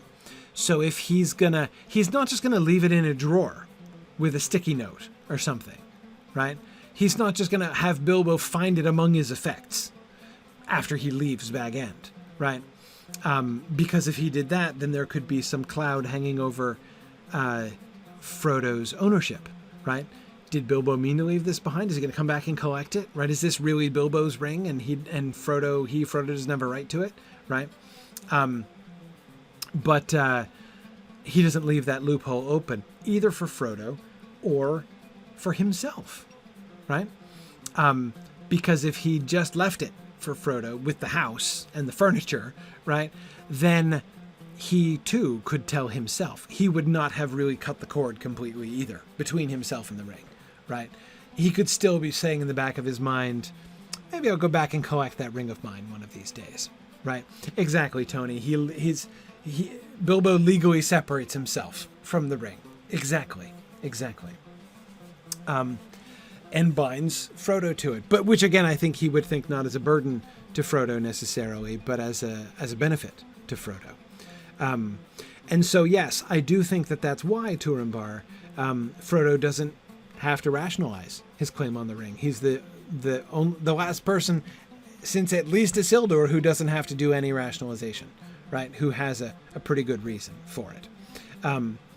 So now, yes, the fact that Gollum said that it was his birthday present, that it came to him on his birthday, and the similarity of the lies, as Gandalf said, is, Bilbo's lie and Gollum's lie, right? The fact that both of them were trying to cement their claim and rationalize any attempt at illegitimacy in the in the bequeathal, in the reception of the ring,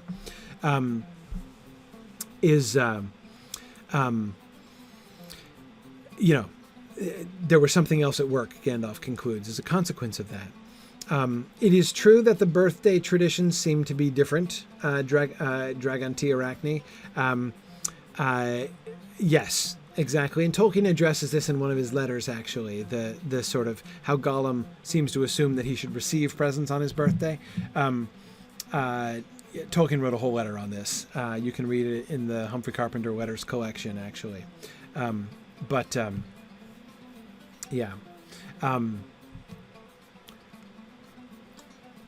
Good, Turambar. I see your clarification that you're wondering if Frodo's not having to make a rationalization in fact lessened the ring's hold on him in some sense, since it didn't have to work on him in that way.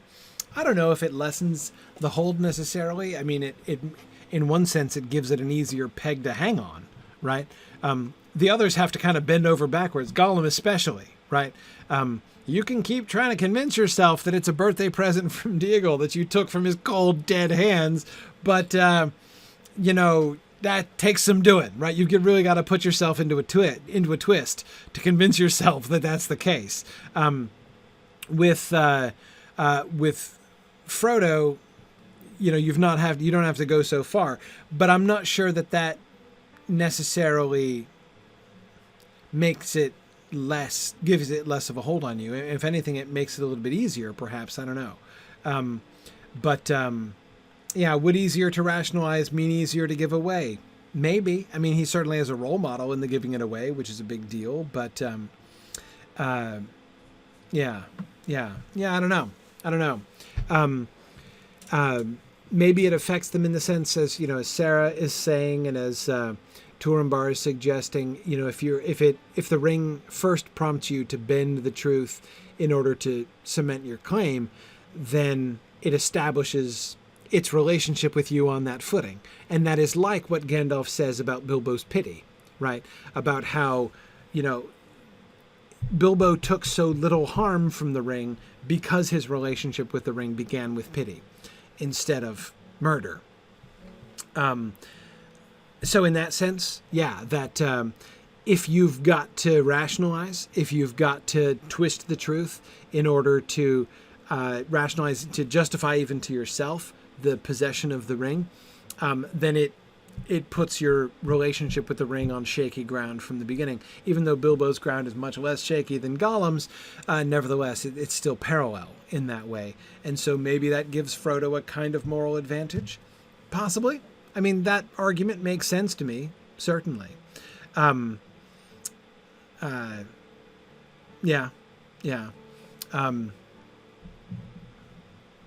As Valori says, Bilbo wanted a claim on the ring, and in that lie, the ring claimed him.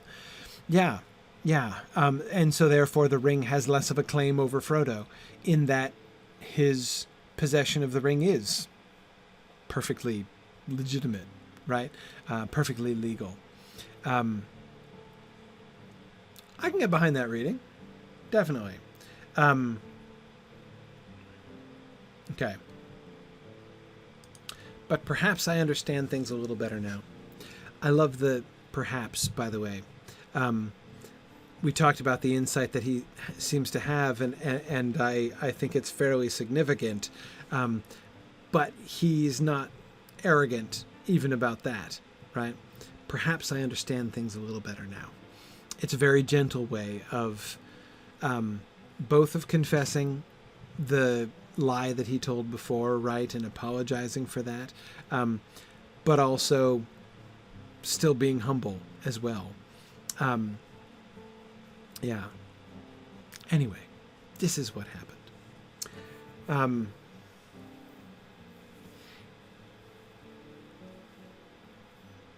This is my do we have time to do a second slide face. I think I'm going to not do a second slide tonight. Not just because it is already starting to get a little bit late, but yes, I suspected that would be your opinion, Torward. But also because I just did the State of the University right before this, so I've actually been talking for 3.5 solid hours, in truth. So my voice is not going to thank me if I extend too much longer, and we still have the field trip. So I should probably stop sooner rather than later, before I lose my voice entirely. The next slide, of course, is going to be the highly expurgated version of The Hobbit, right? Sam Sam is asking how many of these classes have we actually managed to get through all the pre-planned slides. I have a strict policy of no longer pre-planning slides for exactly that reason. What I do is I try to have several slides in advance. So I'll show you how far I went, right? I was not too ambitious tonight, right? I had this slide prepared and the next one, which is The Hobbit in brief, right? And then one more, which is Frodo's version of the story, right? So I had slides prepared for right up to I still want to know a good deal, especially about Gandalf, right? But that's it. Then I have the back to old passages that I've kept in case I want to go back to them in conversation here. Usually I have 4 or 5, maybe 6 prepared, but usually that'll last me weeks, of course. So just because you never know, right? But I figured 3 was safe. Turns out pretty much nailed that. Absolutely correct. But anyway, Excellent. So we'll resume with the unnarrated. That is, we don't get the dialogue, right? The narrator is going to tell us about Bilbo's story and then tell us about Frodo's story. And so that's one of the things that I'm going to be most interested to see in our discussion next week is how does the narrator characterize the telling of these stories that are not in fact retold in full, right? So there we go. You're right, Zach. I will have to make a head start on slide for the benefit of my heirs someday. You're right. That would only be kind of me. Definitely. All right. Very good. Very good. Okay. So I'm gonna say goodbye to the folks on Twitter now. My Twitter stayed up the whole time, though it flicked a few times. Not sure what's wrong with the app. But anyway, and I'm going to say goodbye to the folks on the Talon, and we're going to switch over to Twitch exclusively here. Excellent. And we will... There we go.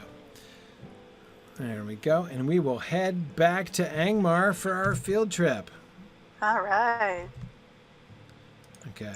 There we go. They're right, though. You really should be thinking, what kind of Twitch channel are you leaving for your sons? That's it. Yeah, exactly. I got to have this. I got to have a pretty clear pattern created here. Absolutely.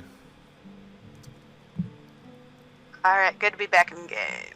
Absolutely. So, let's meet up at Gathforthnear. All righty. And I forgot that I could just do this. I don't even have to go to the stable master anymore because I bound myself to the milestone. Woohoo!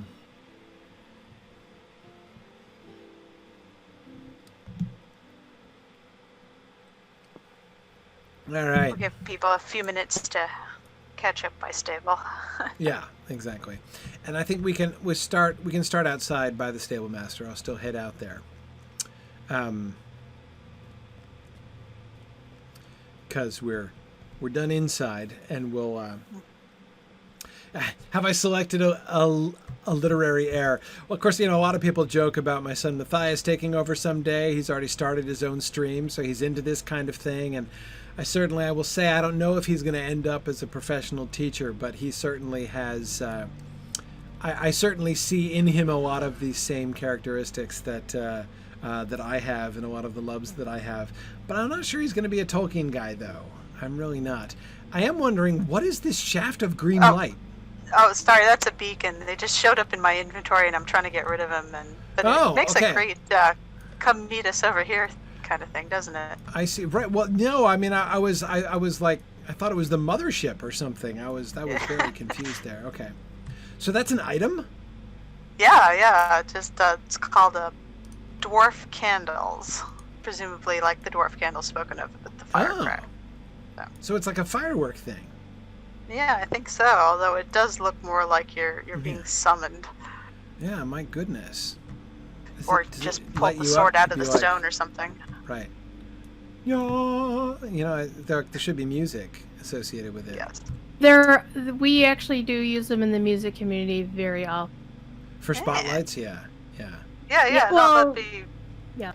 Do you have to have pyrotechnics guys, like a guy in black who's just running around setting fireworks and stuff?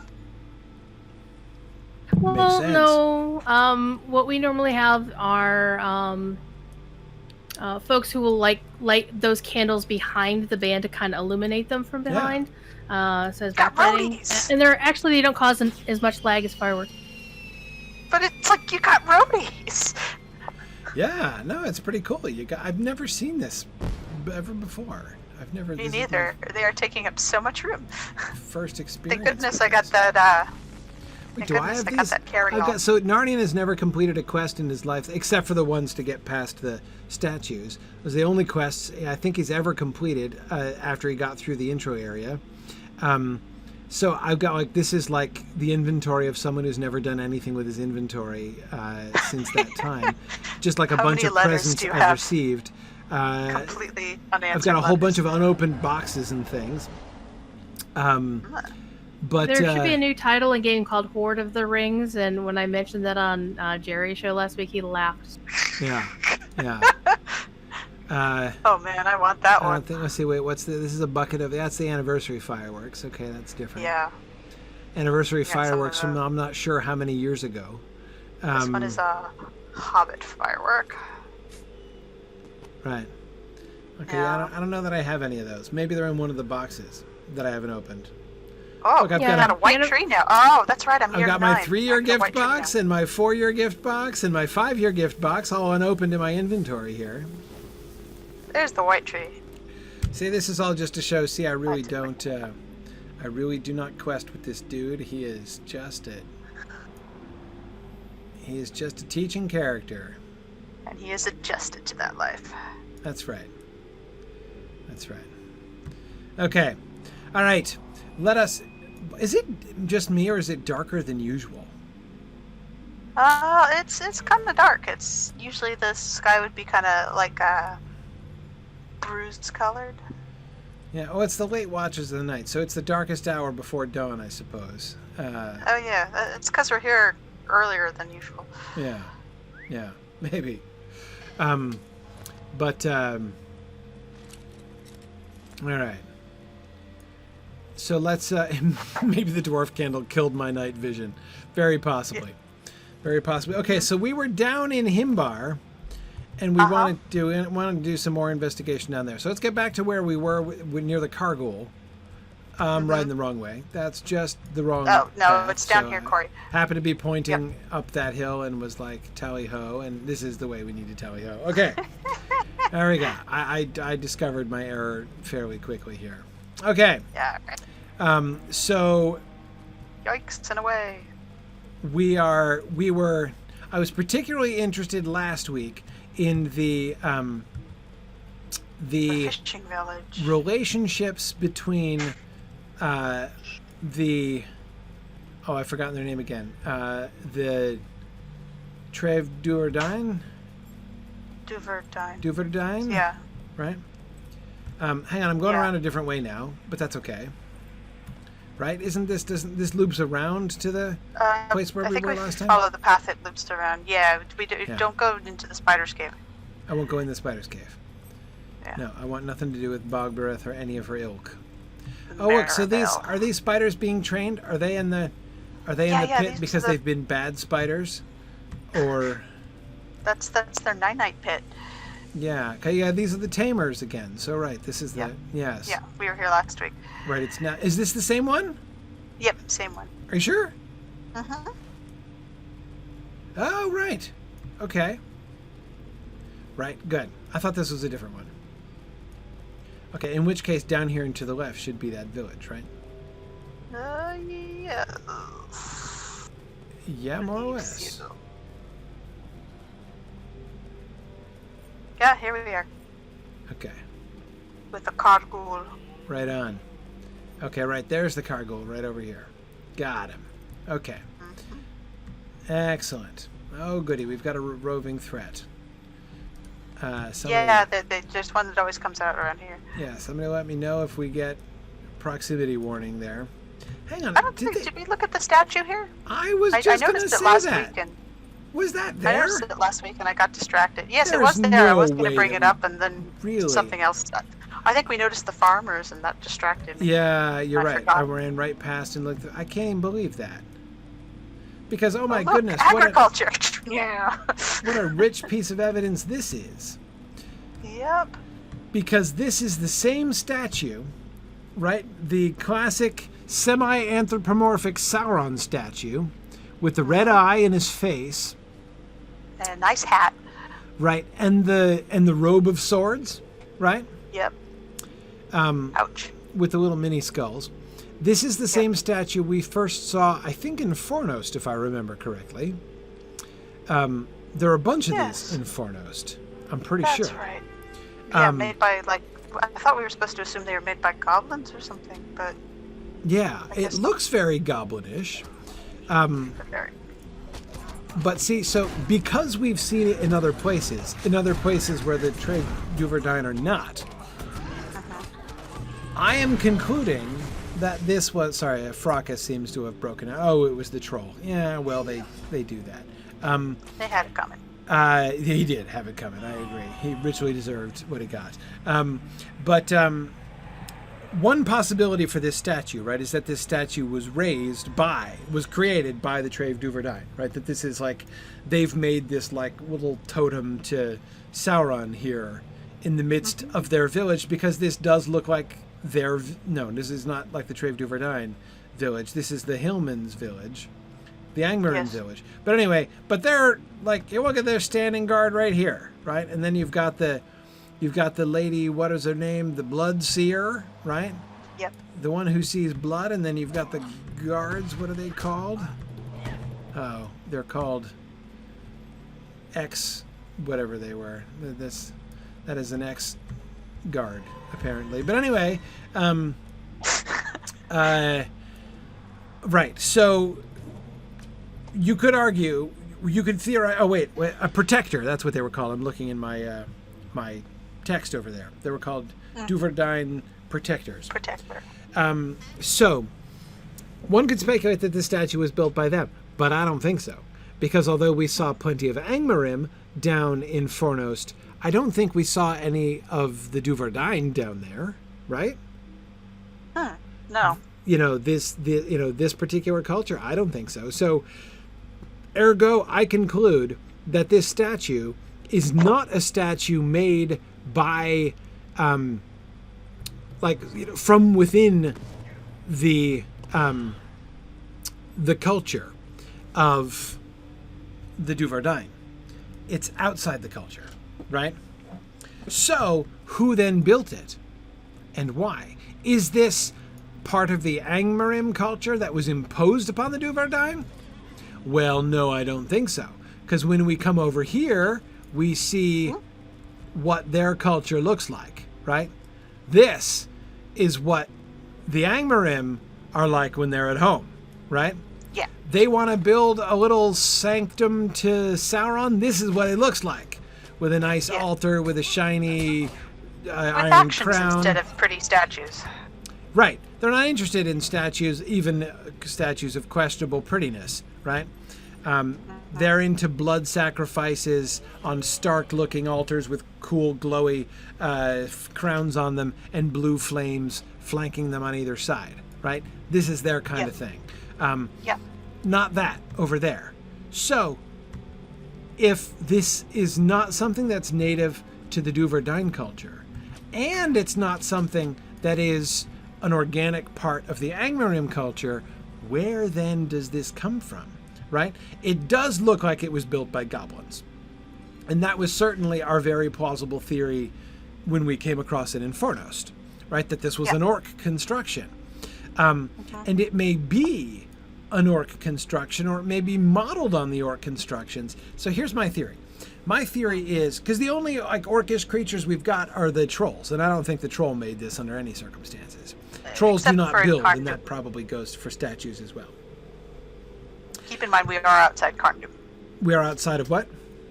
Carndum. Carndum, right. Yes, exactly. So there would be orcs available. I'm not saying you couldn't import an orc and ask them to construct one of their, natty statues of Sauron with the swords. But here's my theory. My theory is the Angmarim commissioned this statue in a style that they thought would suit the Duverdine. I think that this reflects the insulting attitude of the Angmarim for the Duverdine, saying they're like primitives and savages, right? So they'll probably be into the same kind of crude sword-bearing totems that the orcs like. So one of them had seen these before that the orcs made, and were like, let's have, let's whip up one of those. That'll be just the thing for the savages. Right? That's interesting, and it just actually spawned a different idea in my head, but similar. Okay. You commission orcs to do this when you want to get them out of the way. As a way of controlling the orc population? Or not just Well, that's a drastic measure for the population, but it's more like look, we're trying to set up a shelter right now. You guys are just getting in the way.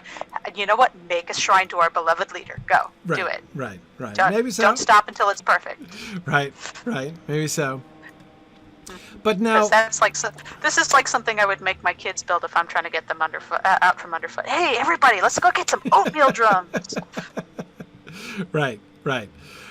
So where did we end up at the end of last time concerning the relationship between the Angmar? Because it doesn't. I mean, the first thing that struck me, and the reason I did not even literally notice this statue last week, was I was struck by the fact that the Angmar are working in the fields, which suggests that they're not. And then you've got her standing here under the tent like she's in charge, right? I mean, she looks like the foreman here, right?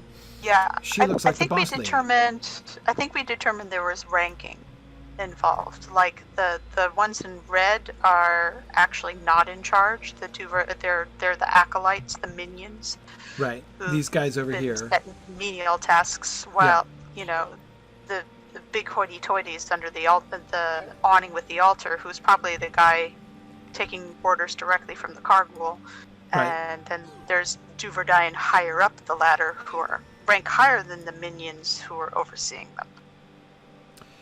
Yeah. So it's symbiotic. Right. But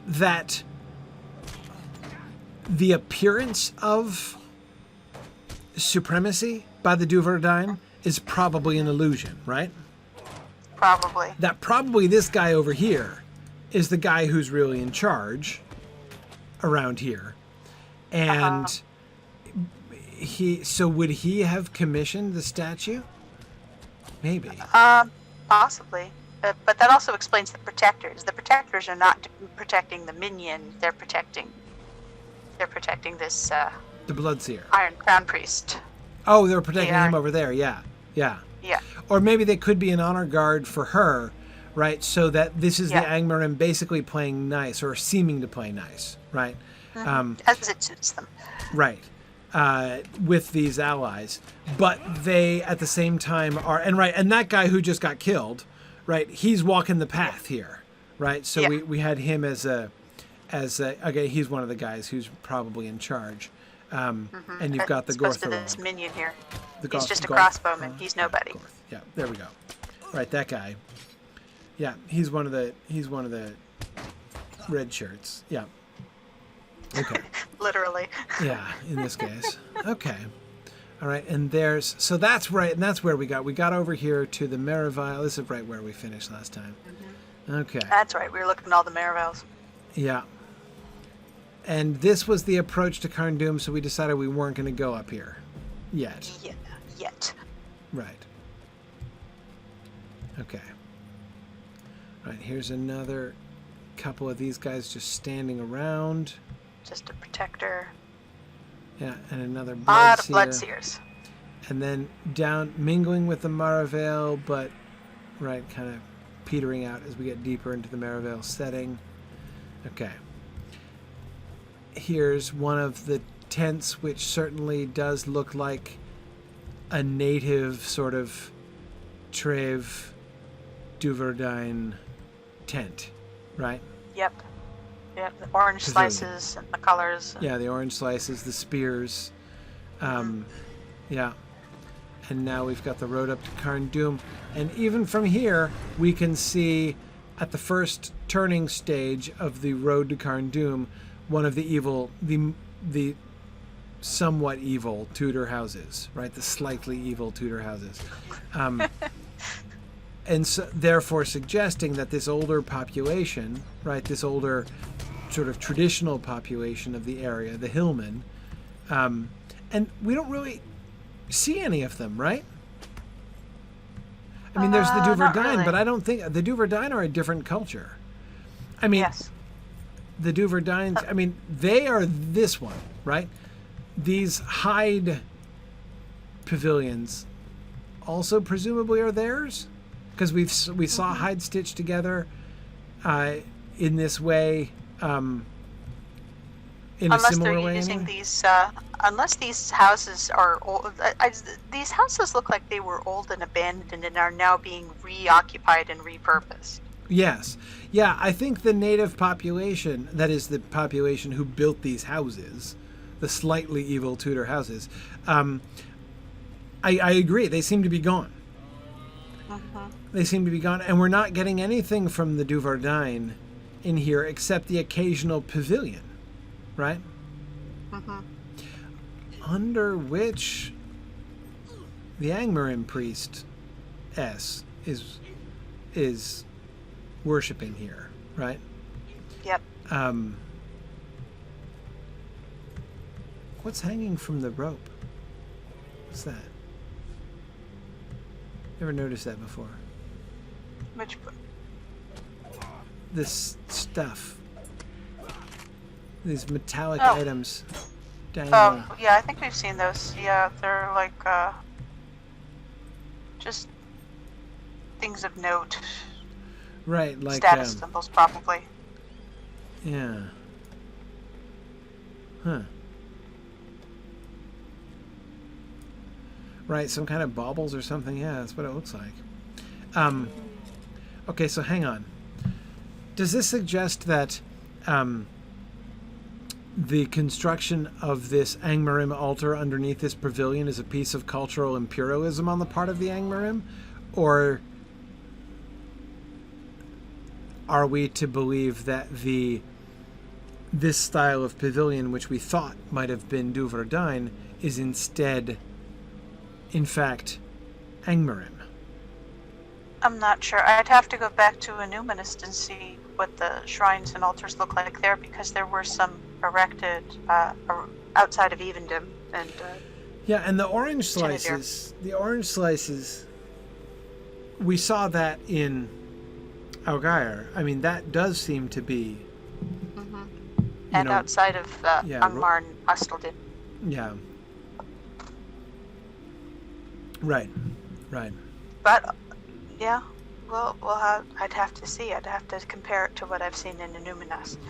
In the North Downs, we did see the remnants of the Hillman culture, like the original culture, which allied itself to Rhudaur, right? And came under the sway of Angmar when Angmar was populated, so that we always had, in the conception of Angmar, we had the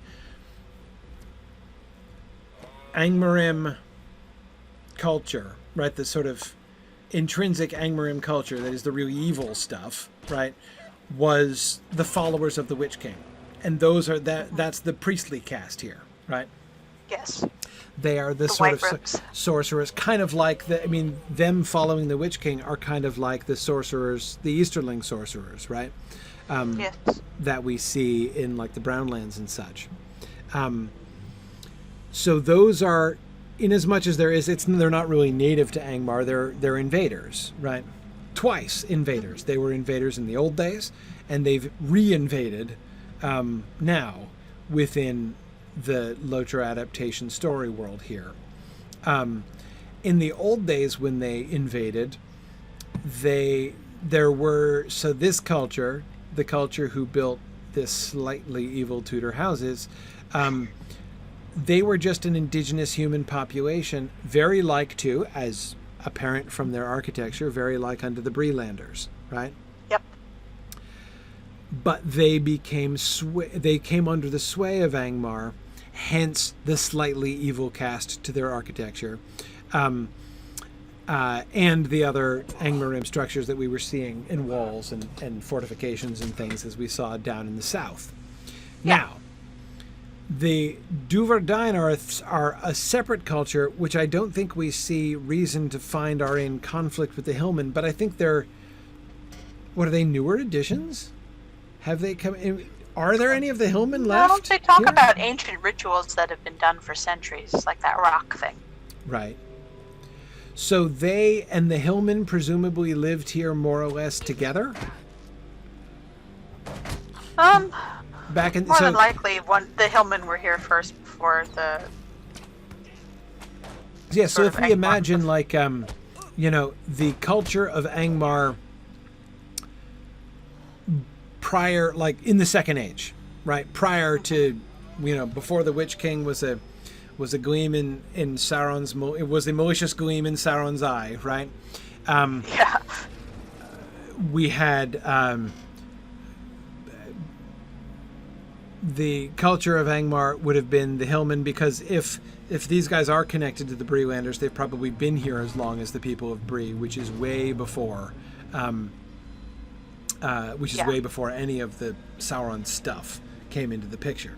So we would have had these Hillmen who made these houses, and we would have had, apparently, by their own account, the Duverdain, the Trave Galorg and the Trave Duverdain, as ancient cultures here, one of which has succumbed to evil and the influence of Angmar, as the Hillmen before them had done. So these houses do look old, but they don't look ancient. They don't look several thousand years old. No, they don't. But, these things I think are new. This. Oh yeah, these are bright and shiny, and look how clean the carvings are. That's No new nicks or Angmar all scratches. over, right? Right Yes. there. Yeah. This is just what you expect to see in new Angmar. What are they doing over here with this wooden construction? What is this? What looks like a small and highly ineffective oil derrick? Looks like it was. They're starting to make a watchtower, maybe, Right, which would be a watchtower. good place for a watchtower. Look how much it oversees. Yeah. Right? The road for some distance over there. It's a questionable shape, I but don't think they're very good at it. no, it looks likely to be a failed watchtower. But, not everybody can be good at that sort of thing. All right, is there a Depth priest of under over this one too? Probably. Yes. No. Oh no. No. Blood? Yeah, Right, they blood's here. alternate. Yeah. They do alternate. Okay, so somebody is doing some cultural imperialism here. The question is just whom, right? Who's playing whom? Yeah. For suckers. Who's If I exploiting know- the pavilions of whom? Exactly. Well, honestly, I think I would not be surprised if the Witch King of Angmar was doing the playing and convinced each side that they were playing the other. Possibly. That's kind of how evil tends to work. Okay, And so then here, of course they convinced both of them that the orcs are none the wiser. right. So I'm comparing and contrasting. This banner, this is clearly Angmarim, right? It's pretty ornate, yeah. Yeah, so as an illustration of what Angmarim artistic sensibilities are, we have this to go on. Notice the stylized combo crown and eye, right? That's kind of Yeah. it's kind of cool, right? Yeah. That's nice. And also notice how, and I never really noticed this before, but like since I'm standing right here, I kind of can't help but notice how the peaks on the Iron Crown look like the towers of Carndum Yeah, I can up see on that. the hill there, right? Yeah, that works. A little bit, right? Okay, so you've got the Iron Crown and the Red Eye in a whole, Angmarim kind of geopolitical context there in the banner. Then the frilly ornate outlines, right? Yeah, as an artist, I have to state that if you are silk screening or stenciling that onto the flag, you have to pay close attention. You have to be very, very careful to get it right. Yeah. So this is dedication when it is flag. Lot to mess up there. Yeah. Lot to mess And up. look how many of them there are. Mm-hmm. Mm-hmm. They had a screen printing shop. Look at this. And it's symmetrical, Yeah, right? It's it's symmetrical. not a goblin design. Yeah, no, very non-goblin design. Absolutely agree. but also very different in style to this. Right? Yeah. We have bold colors here with the blue, right? And the blue and the kind of catchy orangish border there, right? Yeah. Not to mention the bold blue border around the bottom of the, I'm going to call it off-white, looks a little dirty, pavilion, right? But this kind of simple, bold colors and geometric shapes is very much not what we see in the banner, right? Yeah. In the banner, we have clever symbols combined cleverly and symbolizing multiple things, right? Yeah. No, that was like a professional artist designed this logo. Like, you know. Yeah. They hired some guy. Yeah, exactly. They totally subcontracted these banners out. No question. But yeah, so this is, whereas we get no symbolism of any kind, just geometry and color here. Yeah. There might be symbolism, of course, attached to the whatever those things are that are hanging down. But it doesn't present a united nation nor strike fear into anyone's hearts. It's just kind of pleasant to look at. Right. Is she And attacking hide me? some stains. How quaint. Why is she doing that? That's really odd. I don't know what punched her buttons, but I was just looking at the artistic layout. I do like her shoes, though. Her shoes are adorable. Anyway, I'm sorry, they are. The little green slippers. No, I want the cosplay. With the little, like, the way that they kind of bunch up around the ankle. It's adorable. I think they're really cute. She's killing it. The little pointy toes. Yeah, she is killing those little green slippers. Okay. So just comparing and contrasting the banner to the pavilion, I'm going to say I think that this pavilion is the Duvardain, especially since the orange slices seemed connected to the Treve Galorg as well. I mean, there are elements that are very similar to what we saw in Algar, which suggests that it's probably that also. It would seem to support that. Yeah. Okay.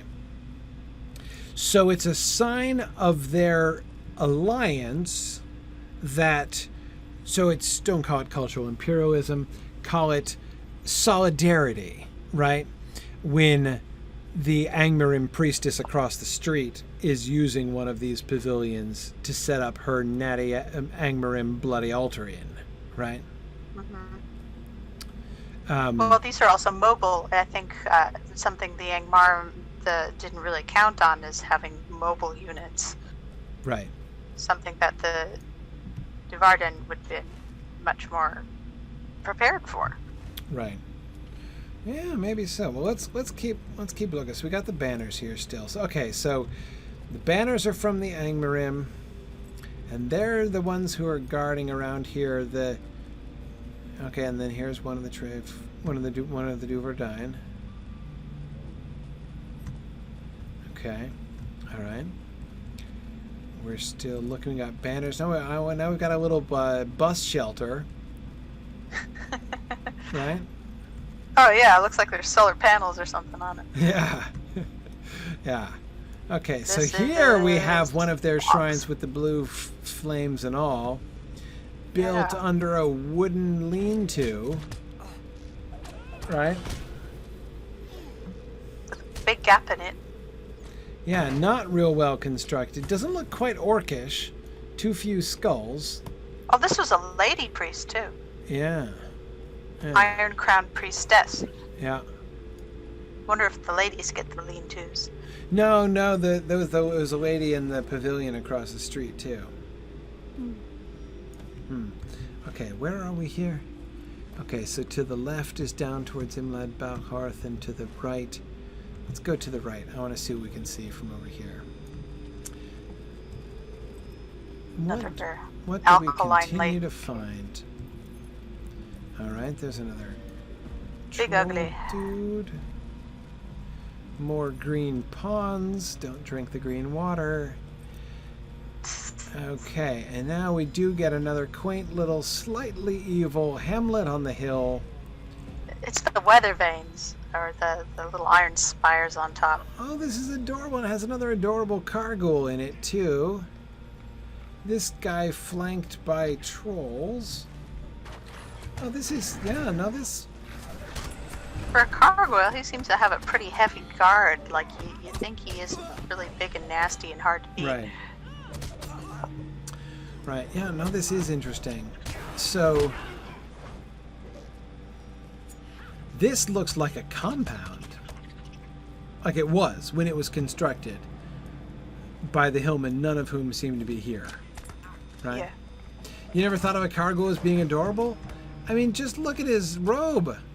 The little crowns, a little fleur-de-lis-esque business at the bottom, right? He's The pretty gloves dapper. are I don't know creepy. about cute. Well, okay. From a distance, he's cuter, admittedly. Oh, booty, booty, he's coming to get you. Oh, gotta get Coming to somebody. get you. There we Oh, somebody got him. Okay. That's good. All right. Wasted them. Yeah, I think that this looks like... This was definitely some kind of single Barracks. compound. Yeah. Oh, we can't get through it. Can we get through? Oh, we can get through somewhere. Oh, look you at this. can. Yeah, you can. Yeah. To Yeah. a To the overlook. teardrop. Oh, fantastic. I was hoping for a nice overlook. Whoa. An This is overlook the- of the ancient culture down in Imlad Balconf, Yeah. which is where I we'll do get remember back running to. through those. That's Mhm. where they had the library up at the top of the hill. That's It was right. like- Guy looking for receipts or something? Yeah, it was pretty It's like complicated. an accountant. We were all excited, and then it's like, oh no, these are all receipts books and merchant logs. I'm like, oh, he's the IRS guy. Oh, yeah, there's the path up the side of the hill. Yeah. Yeah. Yeah, we can see it from here. This is a Okay. pretty sweet view. So this is definitely a barrack / watch. No two ways about it. Though, right now perhaps, and then we certainly do see it being used, as training ground and stuff like that. But originally, to me, this looks like the King's summer apartments. Yeah, I could see that. On the hill. I mean, we have to imagine it, before, Angmar was infested by evil. Imagine a nice bright sunshine. We have very few clues as to what their society was like. We really don't. Yeah.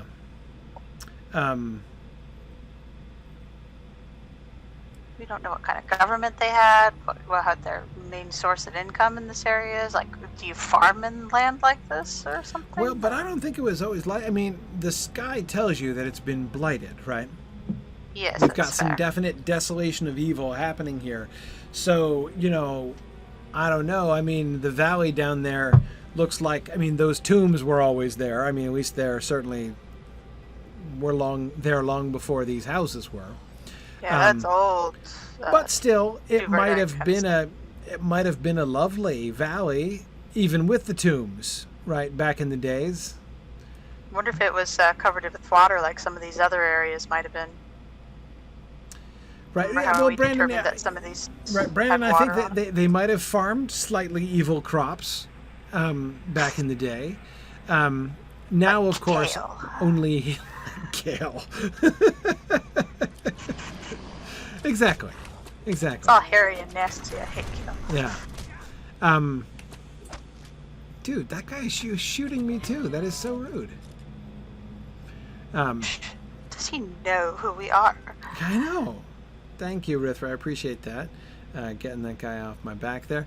I'm surprised they're aggroing me. I don't know why they would be. Huh.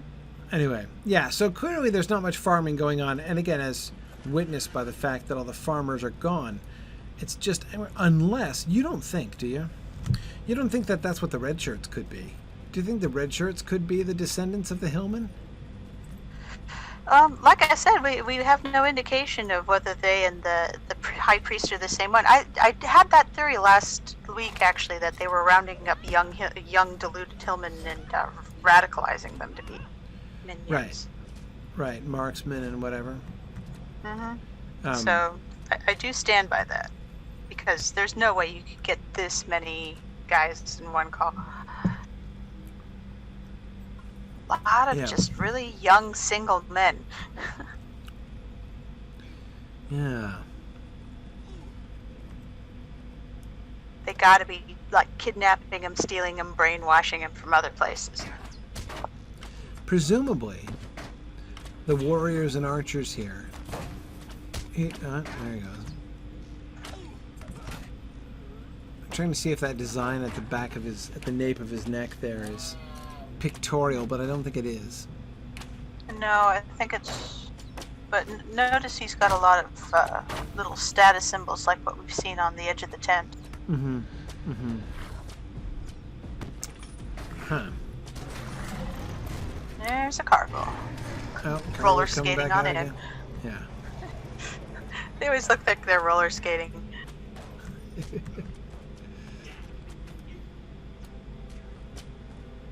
I like the wrist jewels things he's got going on there. It's a little Fitbit. It's a little Fitbit. Exactly. Okay. Right, so the hillmen were gone. I can't imagine they've been exterminated. The hillmen have died out from here after the old Angmar. And then when the new Angmarim came, they've taken over these compounds and villages, and they've brought along their new allies, the Trave Duverdine. You think the hillmen could have fled somewhere and then come back? I wonder. I mean, we saw perfectly healthy populations of hillmen who had been living in houses like this down in the North Downs, just south of the border, as I said. But maybe those who are in the North Downs now are the descendants of this, like the parent culture, right? So like Carn Dûm was the original home of the Hillman culture, which has been taken over. And we got another perfunctory Sauron sculpture. Yeah. Well, I think that all pretty much works. I think that works. All right, we should go soon, but let's head back out to let's loop back around, because I think we're mostly done with the non-Carn Dûm areas through here until we get down towards Balad Gularan. Yeah, I think that's our last place to explore. Yeah, just banners and green lakes. Right, and there's the wooden lean-to, the wooden bus shelter. Okay, we're coming to another intersection here. Oh, what is this intersection? The intersection isn't on the map. That one goes into the Dead Valley, I think. Right?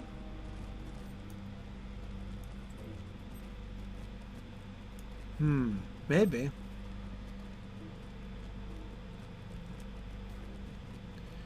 Yeah, I think so. Yeah, you're right. It's not on the map. Weird.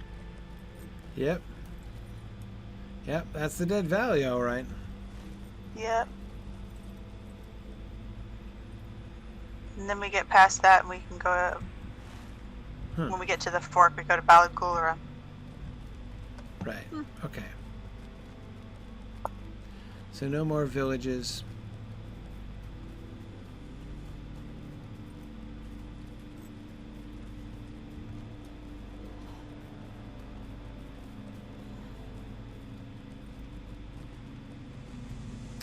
Okay, now we get here and we get another sort of intersection.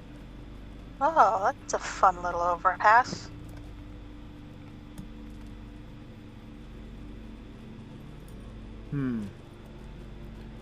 Angmar Archway.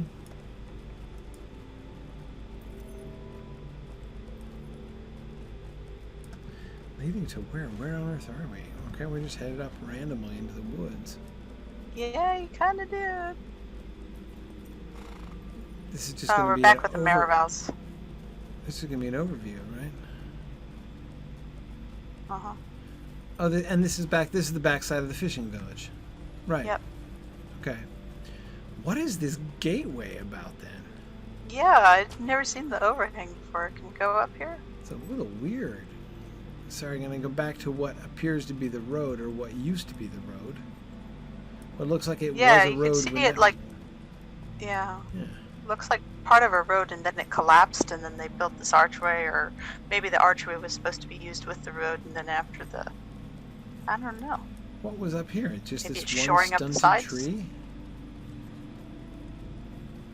Yeah. Maybe it's This shoring mound up the looks sides? artificial. Yeah. Yeah, it kind of does.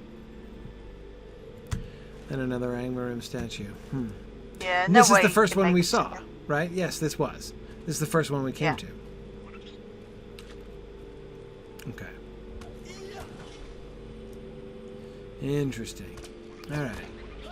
Okay, so next time we'll go... Should we head down to Barad Gularon next time, or should we head back down into Imlad Balcorth? I feel like we should go Balagurlan first and then Carndun. Okay.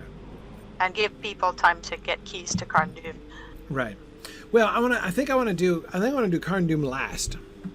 Yeah. So we need to go back to Imlad Balcorth and back and work our way down into Gorthlad. Yeah, well, I guess let's do Imlad Balcorth, because then we can do Balagularon, and then we can work our way down the eastern side, Balagularon, and then down to Gorthlad and Mythad there. And then we can head out towards the rift, then circle back to Carndum. Sure. And Urugarth. Okay. All right. I don't think I've seen the rift. Okay, I think we're getting the hang of how this worked and how this happened. Yeah, I'm looking forward to seeing the rift. I've only been to the rift once, and of course I was doing it in the context of a raid, which means there was just no time to, look at architecture, because I've found that for some reason people get real cranky when you're in the middle of a raid and you start looking at the architecture. It was so I didn't get much of a chance to look around. It was all business, We Actually, gotta do it with Goblin Town. that was the one where it was all fun and games until DMA accidentally killed the Balrog. That was my favorite one. When that night when somebody uttered a sentence I never thought I would read. Oops, I killed the Balrog. Wow. That was fun. You might be OP. Yeah. Anyway, okay, cool. So let us sign off here, and we will head down towards back down into the Dead City, see what we can finish up down there, because we looked around there a lot. We didn't quite finish it, but that's what we were in the middle of when we finished last time, so we might as well finish that up first, and then we'll head down south. Okay, very good. Well, thanks everybody for joining us tonight. Thank you, Valoria, as always, for joining me on the field trip here. Thank you. And we will continue next week. Thanks, everybody. Bye. Bye.